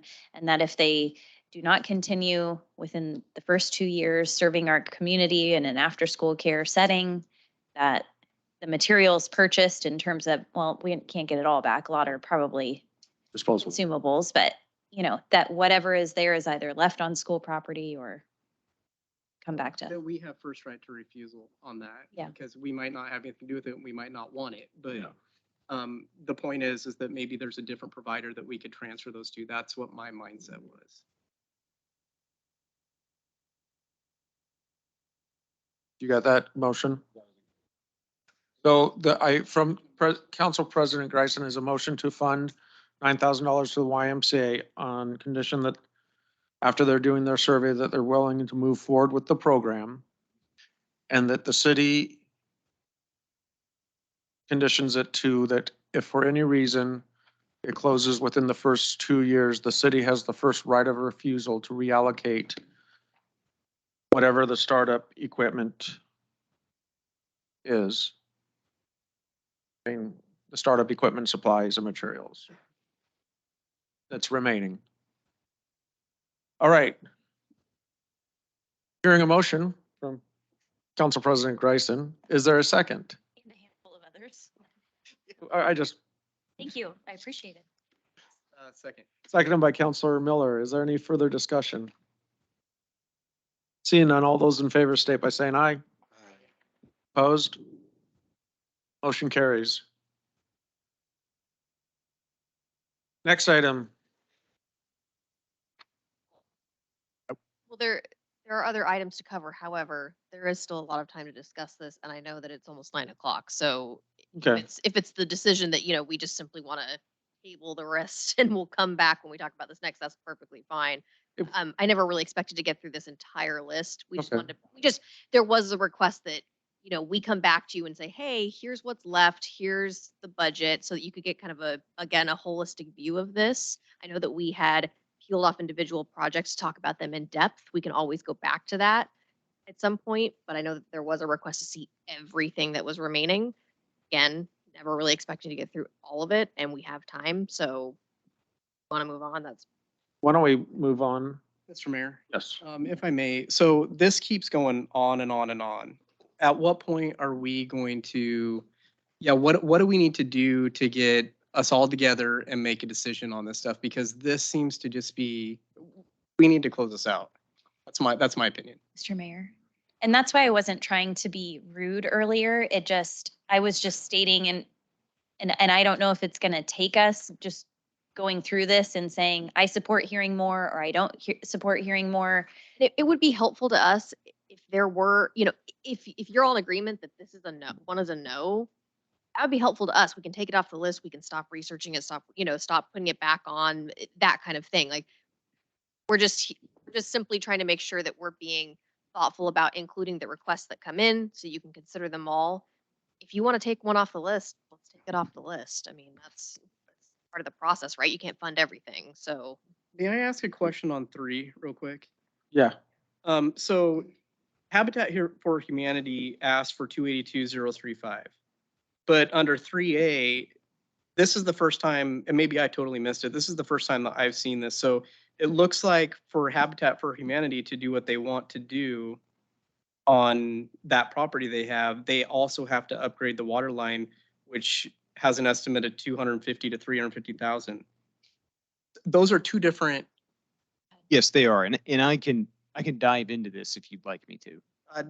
No. Or I'll try to give you, I'll try to like give you a. yeah, quick this note. isn't a short, not a short answer, but we can. All I need to know right now, all due respect, is just, are these are two different things, right? 282 and 250 to 350 are two totally different expenses. They are different expenses, but they are related. It's the Yes. same ask. Not necessarily No? the same ask, Council President Greisen. So the 282 is Habitat for Humanity's estimated cost of their total public improvements. So that's sidewalks, curb, gutter, dry wells, sewer connection, water connection, including upsizing a portion of either or both water lines on Myrtle and Oak Street in order to serve their property. It just so happens that Oak Street's water main is severely undersized and is at the end of its useful life, built in the early 1960s. It is one of only two 2-inch water mains remaining in the city's system. And it is made out of ODS steel, which does not stand up to the test of time very well like modern equivalents like PVC do. So the estimate that $250,000 to $350,000, which is a very wide cost estimate. We haven't done any cost estimating for the construction project, at least to the level of accuracy where you could budget for it.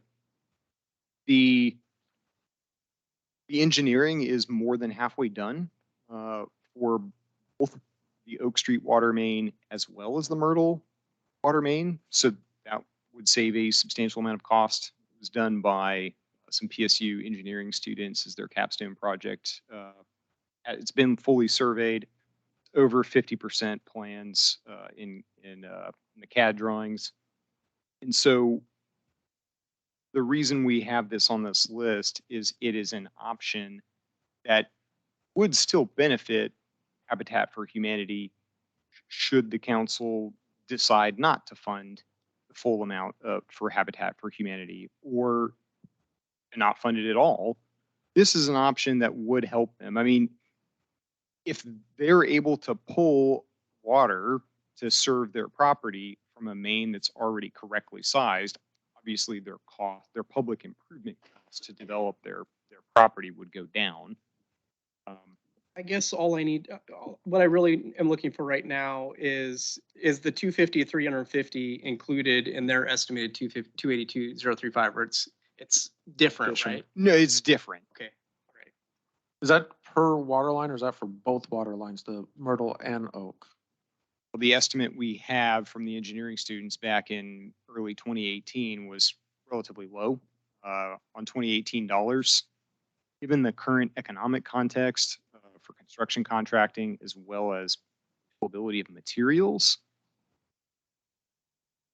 that is a shot in the dark until we actually task an engineer with doing some estimating. It's a somewhat of a science in and of itself. It's not something we can shoot from the hip. That estimate was just for Oak, correct? Are you talking about for Oak? Yeah, I was asking, is it both roads or is that one individual? Just for Oak at this point. Now, if we were to get a high level estimate based off of plans, which we already have, we could get an accurate number for that water main and potentially the Myrtle Street water main as well.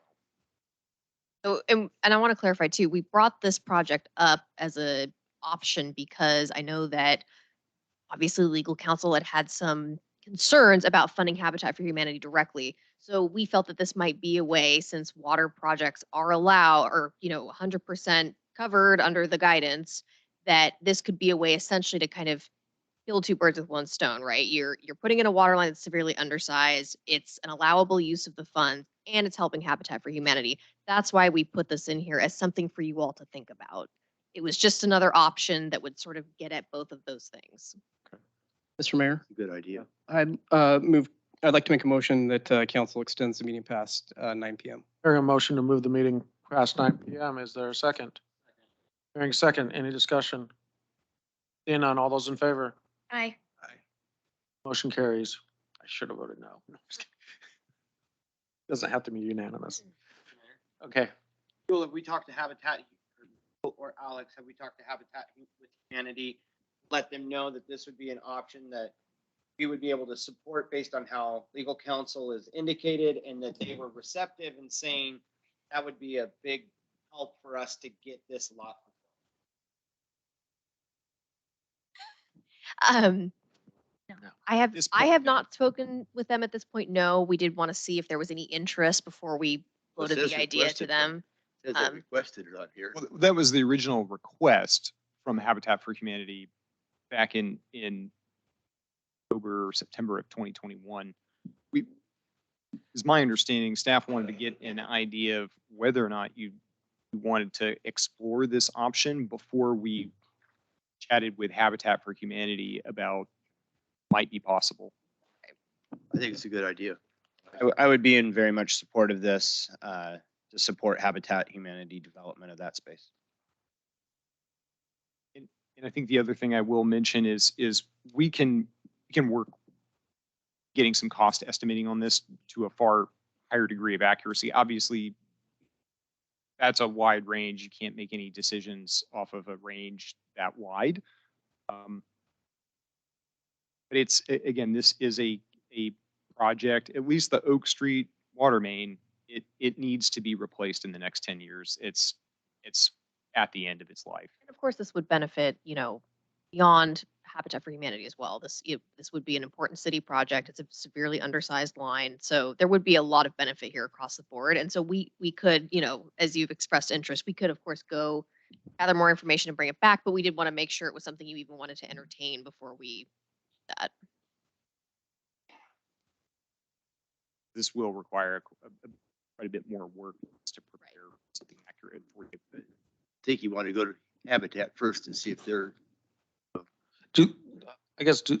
they're aware of the water line issue. Yes, and that's part of part of their the reason investment. why they were coming and asking for the money was because they have frontage on both Oak and Myrtle that they would have to develop. This isn't a property where they'd only have frontage on one side. They have frontage on both, and their development would have frontage on both of those streets. They'd have, I think it was 6 units on one side and 4 units on the other, according to their, preliminary design.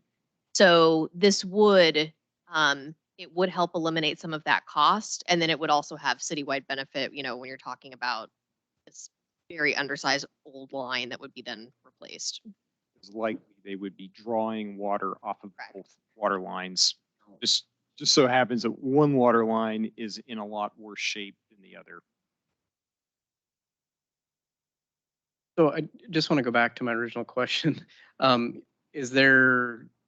we talk really quick about potentially what a night concept is for making a decision on the ARPA fund distribution?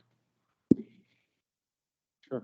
I'd like to keep this whole water line potential on the list because I think it does have an impact beyond Habitat for Humanity, but it does have a great impact for them as well. I would like to make the comment that I really think we need our budget committee people here. And I think we need to have a separate meeting for just this topic. So They were invited. I know they were invited. They were invited last time, but I know, but only 2 showed up and only 1 is remaining. yeah. I mean, we can't control that. Excuse me, I think we can have some control over that if we have a separate meeting at a certain time and they don't have to wait through a whole agenda to get their 2 bits worth in and listen to what we have to say. So I think it's really important that, we have a separate meeting for ARPA funds and allow enough time to do what we have to do. We might need to make that even some consecutive evenings to get this accomplished. But I don't see it being accomplished the way we're doing it right now. And I would like to see the formalized meeting. And I know the budget committee was invited, but they're not here.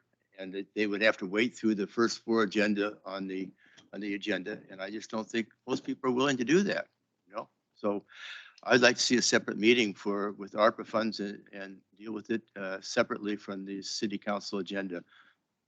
Mr. Mayor? Yes. To Councilor McHugh's point, I'm fine with having a separate meeting, and we obviously can't force the budget committee to be here, but I think we can emphasize to them the importance that they are here, but at some point we do need to move forward. So I'm in support of a separate meeting and letting them know specifically that they really need to be here, but we can't force them to be here. So I do feel like we need to move forward though. I'm here. Thank you, Teresa. Thank you. Okay. I do think that having it as an agenda item is probably dissuades budget committee members from being here. So having it either in the work session portion or as the main, So it has typically been in the work session portion, but we couldn't do that tonight because of Yeah. deer.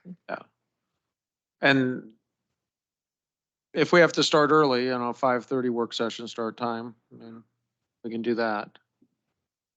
It was And pro- scheduled for this work session, wasn't it originally? Today's work session? That's what I was told anyway. I don't believe so, no. It was the 50-year had been on there for quite some time. So why don't we just go through and just counsel if there's items that we want to continue having staff research. I think number 3, which is the frontage improvements or the water line, we want to continue having that. Mr. Mayor, Yeah. when I add all these amounts up though that are still pending, we're not far off from, unless my math is totally wrong, we're not It's- far off from a total need of 645, 07728.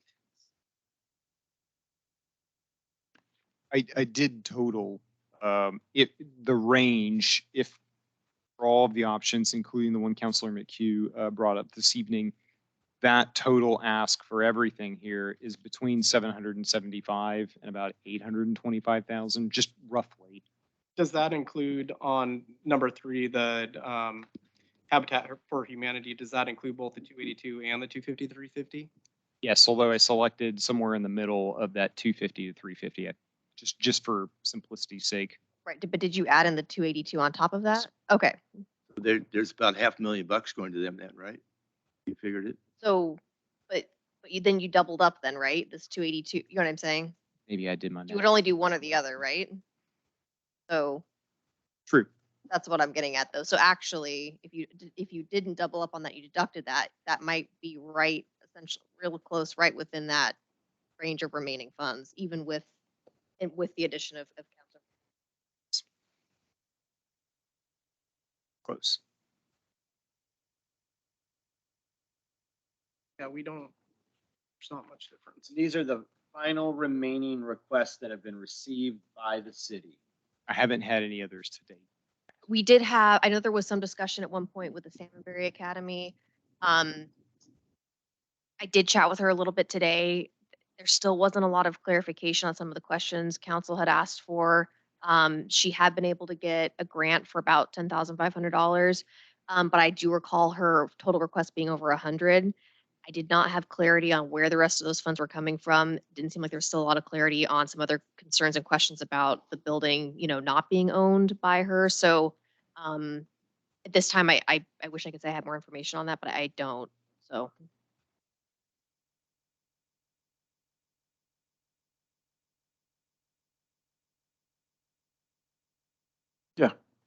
I'll comment regarding my proposal. I would like to leave it on the table and go back to the drawing board and see if I can come up with something that might be more suitable. But I think it's the right thing to do, and I think it'd look good for the city to support our healthcare workers in the community. Mr. Mayor? Counselor. I don't have a problem with any of these remaining for further discussion, 1 through 6, and to include Councilor McHugh's, the presentation that related today to Councilor McHugh's request. That's all I have.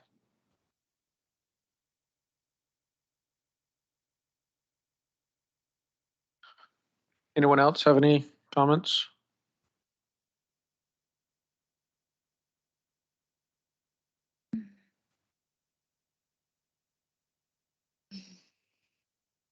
So my only one would be on 4, if it's not able, I mean, we should do it, but if for some reason other things come up, I think that one you could use PEG fee for. okay, so drop that one if we needed it. If necessary. I mean, if it comes down to where $10,000 and there's another then- good option, Sure. we can use PEG fees. And I believe that our contract with Comcast is coming up where we're going to request a higher PEG fee because we've spent it down some, and we were gracious enough to reduce it when we had oodles of money because we weren't spending it down. So now They agree to increase it. Tim will. Mr. Mayor, may I clarify my earlier statement? Yeah. In regards to my okay with 1 through 6 staying on, I want to caveat that with it's one or the other on 3. So we would either Right, do it wouldn't be the- both. Yeah. Yeah. right. Absolutely. And we'll go back and speak with Dave and talk about getting further engineering done on this, so we have a better number. But yes, it would be correct, one or the other, not both. So just, throw some hot potatoes out there for everyone. On number 6, could we get a survey of what other communities' retention bonuses are?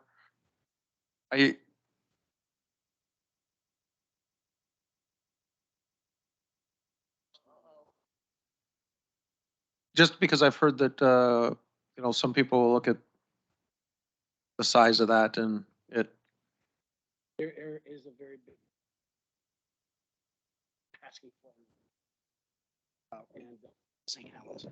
yeah, well, and we've lost a couple of officers over there because they're getting a $25,000 housing bonus for living in the community, which I don't think we can't do, but I mean, I don't want to have something that is looked at as like, and I know sometimes it's, don't look a gift horse in the mouth, but when we're talking retention is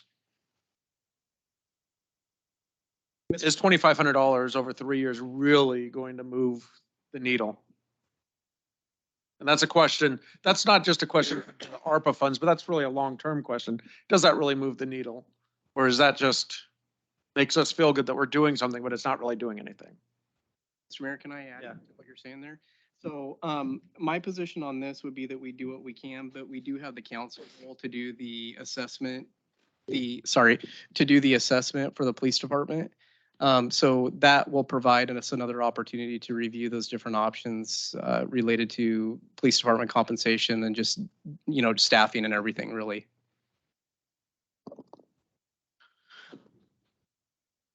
So, I have a comment. go ahead. I don't want to say it though. So the idea is that if it's left on the list for now, it's left on the list, and at some further point in time, I can say no to it. Yes.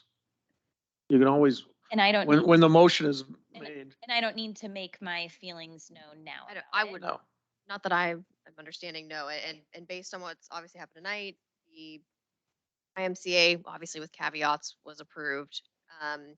And there is more information that is wanted on the Oak Street water line, like the microphone array, leaving on for now. I was getting that 7 and 8 can be dropped off the list. The remainder would remain, and then with the addition of Councilor McHugh's request for further discussion. I personally don't feel comfortable writing a check to a facility and having them manage the money of who it goes towards or make decisions on.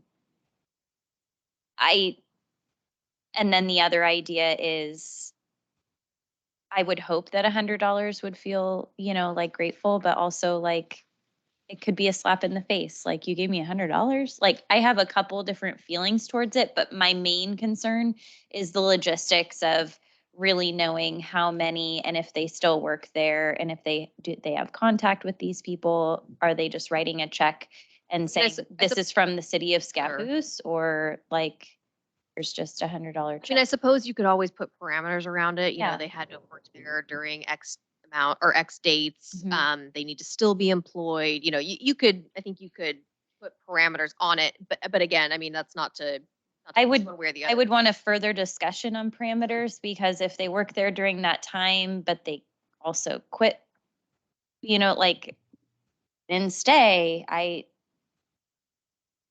there would need to be like some hard, I do understand that. Parameters.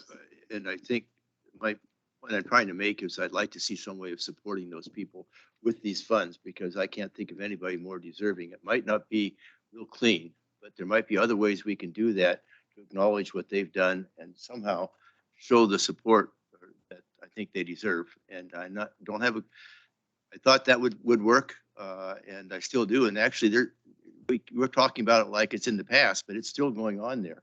It's still an issue, and could even be just given to the current employees. It's going to be an issue for whichever. Oh, and chances are it's going to get worse before it gets better, everything I'm reading. So I'm thinking that I'd like to do something. I don't have a clear vision of what that is. I've talked to some people. Maybe I can pull something together that could find council support. But it is nebulous, but I still think it's the right thing to do if we can figure out a way to do it. Can I ask a question real quick, Chief Yeah. Pete? Pete, would you be supportive if it was a gift card that we handed out that was for our local businesses that individuals could go and spend that money? It's a really good idea. Actually, our chief suggested that same thing. 'Cause I think that it takes away a lot of the liabilities and, I do know a lot of the, I've met a lot of folks that are CNA med assistants, and when they do also get increases in their pay, if it be a bonus or some other, it can also negatively impact other resources that they're currently being provided with. And so we don't know the bigger picture. And so I think for us to look at a way to potentially navigate this, I think, looking at gift cards or some other non-monetary, or I guess, non-cash way for folks to access that. I applaud you taking the opportunity to see that there are certain individuals in the industries over the last 2 years that have gone above and beyond. They have been on the front line. They have been providing care to our most vulnerable populations, and they've seen the tragedy of this epidemic firsthand. And so, Pete, I would just like to say I appreciate you seeing the opportunity to acknowledge those that have given more than probably, given more than myself. My wife's an RN. She works in hospice. We've lived through this whole pandemic on a whole nother level at our home as well. And so I do know firsthand what stresses are going on for a lot of these folks. But I also want to make sure that we're a steward of our resources and the dollars that are provided through this. And I know that it's been long and grueling, probably longer than most all the other communities. But also I think that we are doing, we are supporting our community members and that they want us to be good stewards of these dollars. And so even though we are taking our time, I think that this has been a process for us to learn about how the culture of Scappoose is also represented in the way that we conduct ourselves. Certainly, it's going to be in the way we spend this money. Counselor, It's going to be a big issue in the community, how we spend this money. It already is. Yeah. Not everybody's here tonight, but people have their eyes on us. Counselor McHugh, I have a question. The 160 estimate that you gave earlier, and I just want to clarify because of a comment that Sasha commented on, she left. Is 160 just with those workers inside the Scappoose, or is that abroad throughout the county? Basically, it's the two nursing homes, adult foster care and assisted living, and the nursing home. Both of those are in Scappoose proper. There are 6, according to the fire chief, there are 6 adult foster care. It's in the area, family houses in the area. Some of them are outside the city limits, but I don't know how many of those are. Most of them, the 3 I know of, are in the city limits. But he said he thought there were 6 altogether. Inside city limits. So I know that she said 50 employees or 37 currently with her company. So She I first think the gave me ones, 40, then she looked at it. She says more like 50. Yeah. And then the I lady think the said, 160 is countywide or larger. no, it's not area. countywide. It's just Scappoose. No, not 160 in Scappoose. Yeah, 160 in Scappoose and maybe Well, she's- school district. Clarification on that, that's all. Yeah, we need clarification on those There's about numbers. 10 healthcare workers at each of those adult foster care. And so that comes up with approximately 60. I have a question. Go ahead. She had kind of alluded to that there were people who maybe were coming into the facility that didn't necessarily work, like they might be from a medical. Sure. So for me, there's just a lot of gray line, like, are we just going to leave it up to the people that run these facilities to tell us names and how many?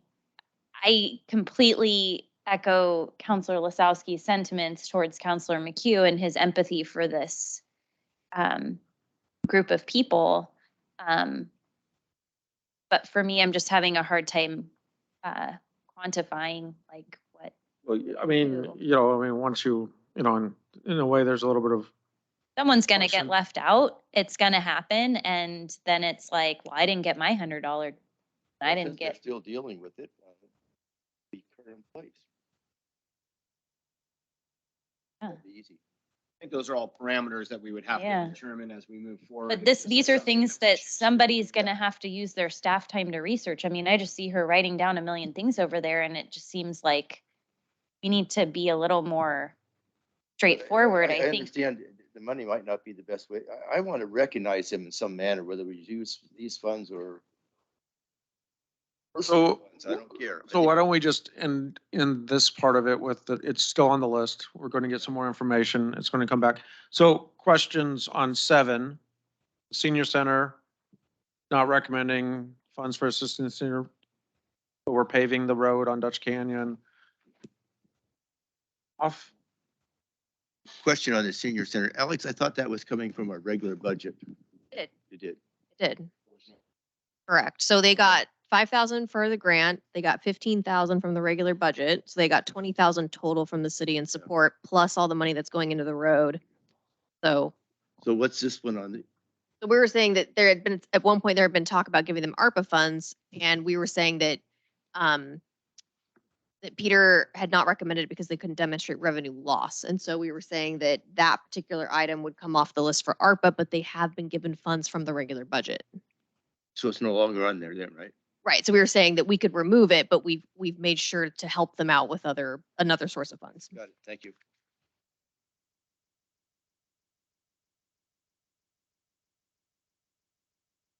And then number 8.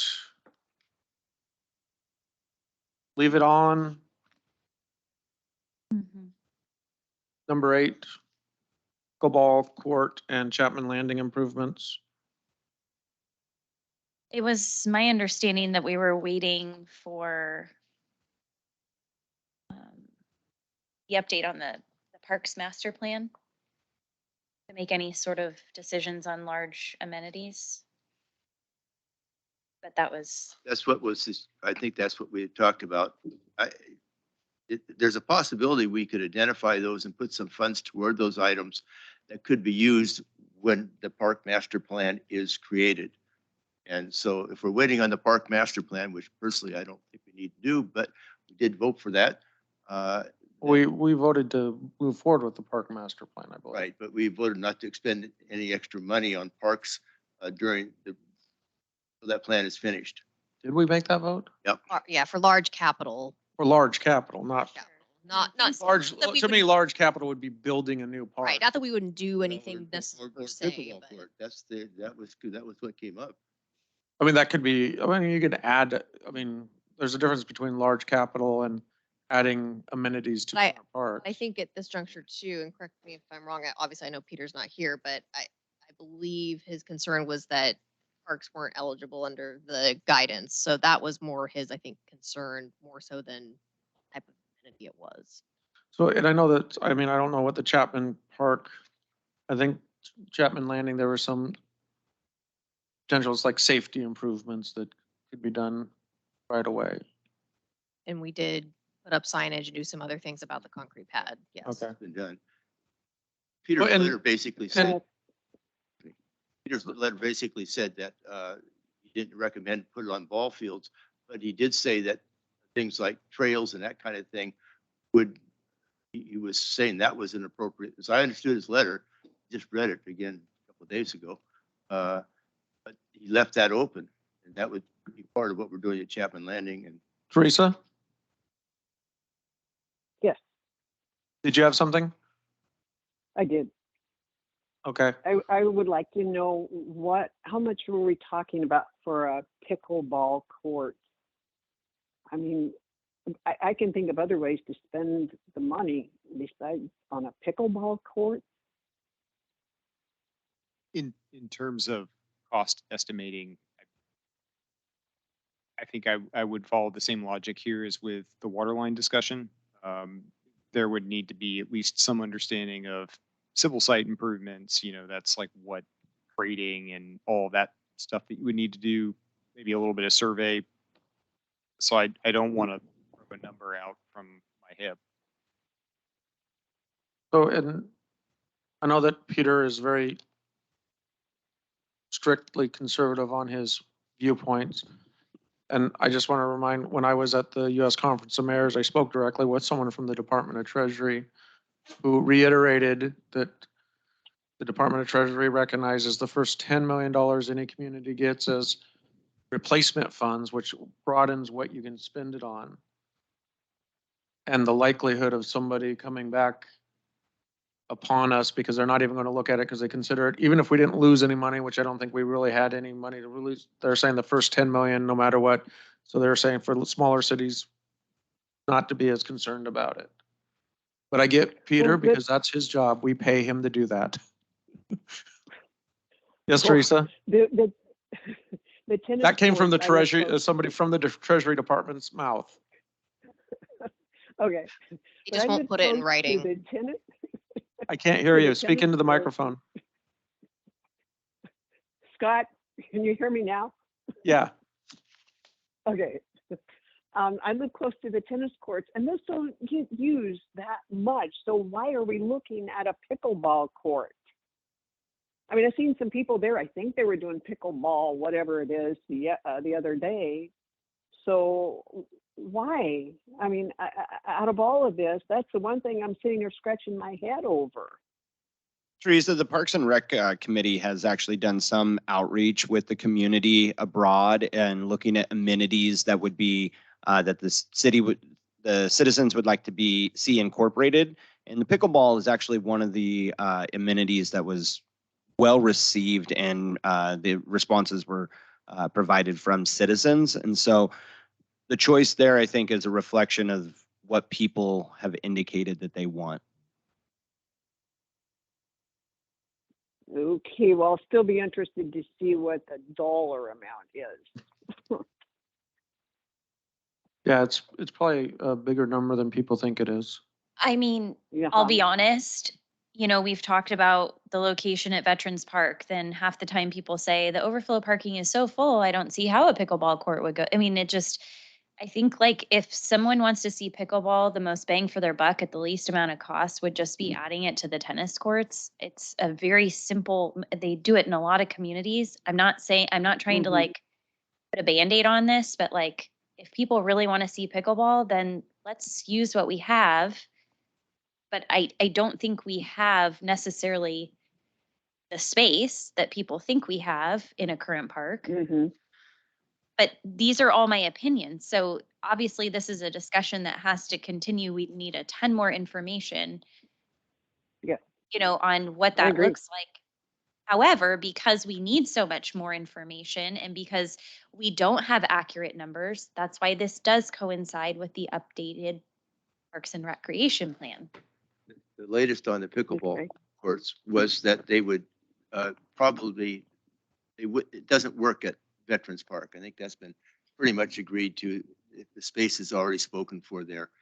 But it was Alex's recommendation and David Sukal's recommendation that we look at Miller Park, putting the pickleball courts in, and that makes much more sense. Not hugely expensive.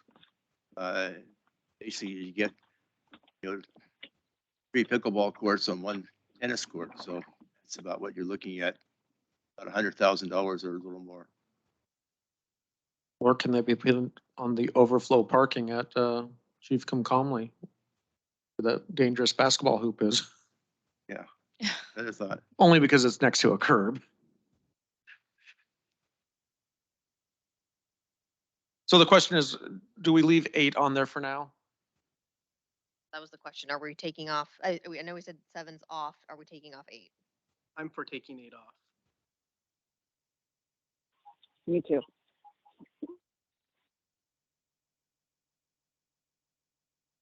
I personally am in favor of adding to our parks and our recreation opportunities.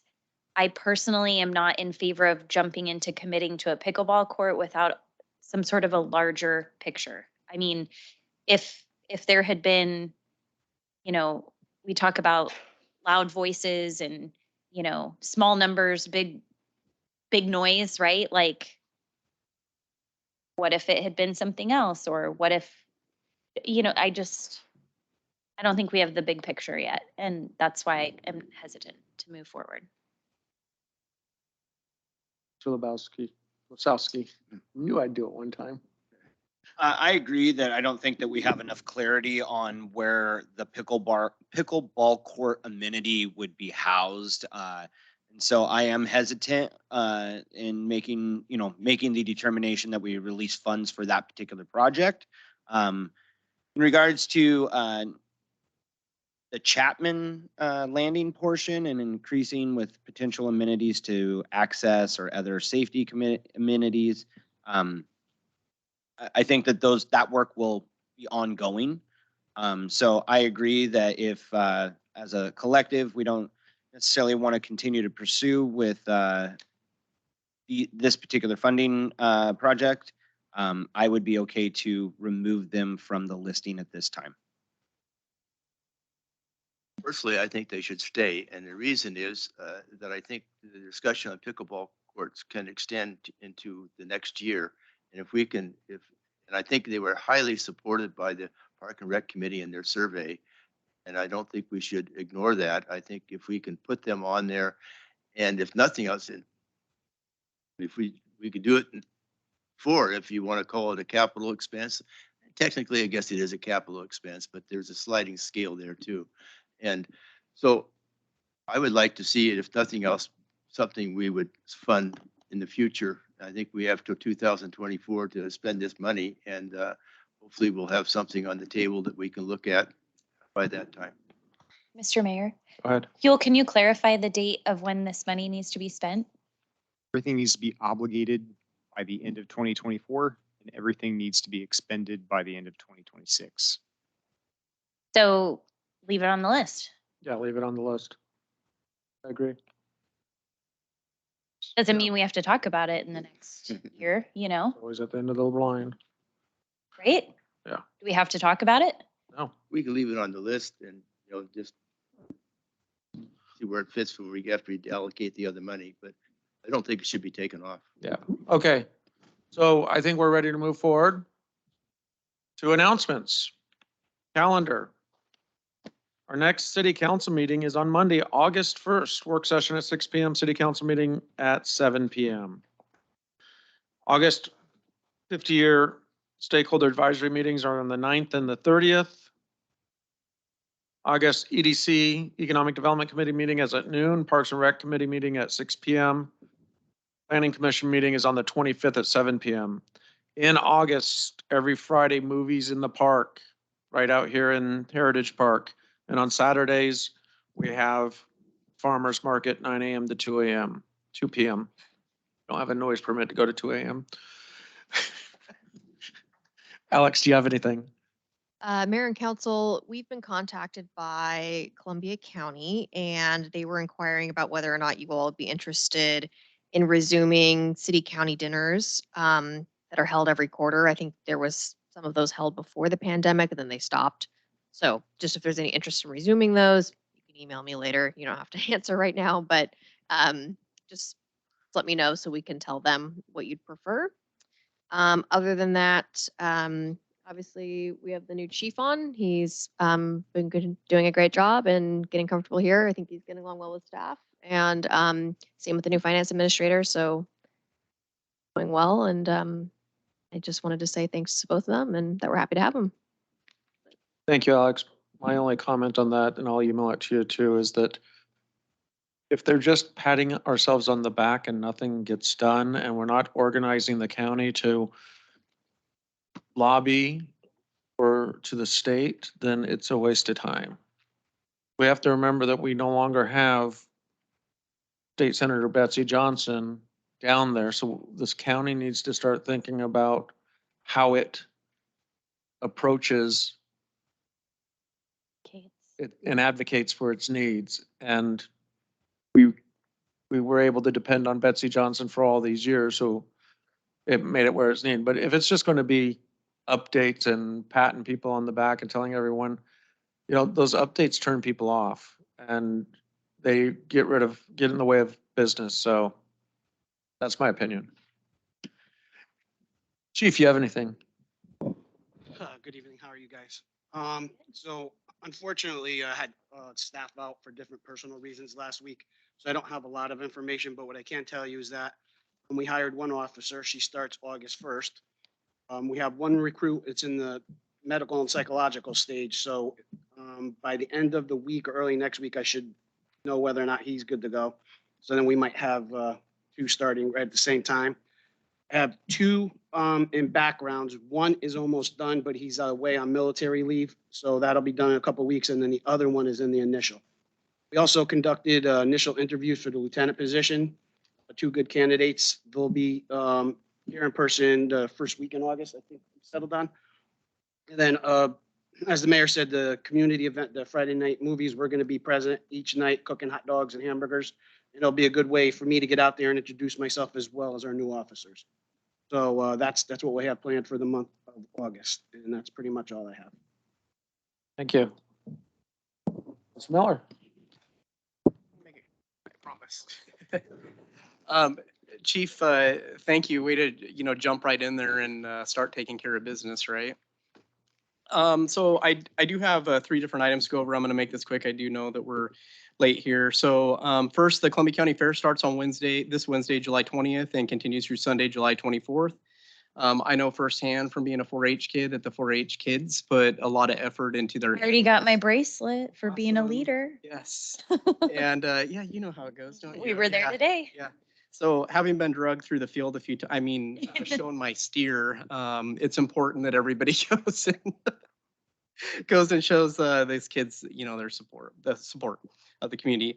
Last Saturday, July 16th, the 988 Suicide and Crisis Lifeline became active. The 988 number is a number that people in mental health crisis can call or even text message. This program is overseen by the U.S. Department of Health and Human Services, but it's operated by Vibrant Emotional Health, which is a nonprofit. There is a specific service set up for veterans, also where veterans in a mental health crisis can dial 988 and select option 1. Suicidal thoughts and actions by individuals are increasing across the country. The numbers went up during COVID, and perhaps most alarming, the age of individuals having thoughts of harming themselves is becoming younger and younger. Over the weekend within Columbia County, a child less than 15 years old took several milligrams of morphine. This illustrates the importance of paying attention to changes in kids' behavior and assuring conversations occur when behaviors appear to change. Parents know their children very well, and generally they know when something is not quite right. Please engage your kids and have the conversations you feel are appropriate. For anyone with a social media account, social media is an effective way to spread awareness about 988. Look up the information on 988 and become more informed, and spread the 988 information across your social media platforms to include various Facebook groups. Third and last is the update to council and public listening on my efforts related to the 911 agency serving the city of Scappoose, which is the Columbia 911 Communications District. The 911 district has not responded to City Manager Rain's letter that lists several concerns. There does not appear to be any improvement to the major radio system problems that are plaguing the Scappoose area. Highway 30 and streets immediately adjoining have little to no coverage. Our police officers cannot even exercise the officer safety training that they received in academy and during their field training in some cases because of how bad the radio system is. Now, what I mean, I'm just going to give a real quick example really quick. For example, when the police officers do a traffic stop, they're taught not to get back in their cars. The car is told during training to be a coffin. That's what it's called, because if somebody exits their car and starts shooting, you're stuck in your car and you can't move. So the training is that you stand at the rear of your car and you can use your car as cover. The radio system is so bad through, I'll say, the majority of Scappoose, that they have to get in their car because they have to use their mobile radio to do the wants and warrants checks and driving status checks on the traffic stop. So here they are being trained how to be safe, best practices in academy and through their field training, and they get evaluated on these things. And then here we are, we can't even support them being safe in their daily operational practices because the radio system's so bad. That's a huge problem. This is a major safety issue for our police officers and inherently the safety of the public. I am posting audio clips on my city council Facebook page so the public can witness themselves how bad the public safety radio system currently is. At the last 911 board meeting, I gave public comment about the lack of radio coverage in and around schools and asked the 911 district to fix those issues. The coverage maps provided by the 911's own engineering consultant last year showed no coverage in or around school buildings to include multiple Scappoose schools. There is no coverage on sidewalks in the parking lots or streets immediately adjoining the school buildings. There was no comment by the 911 board after my public comment at the last board meeting. I offered to donate radios and even start a fundraiser to fix the coverage in and around our Scappoose schools. There were a couple members of the Scappoose City Council who attended that last 911 board meeting, and I want to say thank you for that. Solidarity is likely key to the 911 issues. The next 911 board meeting is July 28th at 1 p.m. at the 911 facility on McNulty Way in St. Helens. My goal is to get everyone informed and aware of what is going on with our 911 district so we can hopefully leverage needed improvements for the safety of our public safety first responders and safety of our community and before someone gets killed as a result. I will continue to advocate for these safety reforms and hope that council, the public, and first responders will join me in these efforts. Thank you. Thank you, Tyler. Mr. President. No comment. Chelsea. Nothing tonight. Thank you. Mr. McHugh. I think I'm good. I just want to say, Tyler, I appreciate your effort on this. I think it is an important issue, and hopefully we can get some collaboration with the 911 board to move forward in a real positive way for the whole county, especially the city of Scappoose and our schools. Thank you, Tyler. Don't have anything else for tonight. Wow, meeting adjourned. What that? Is that our long?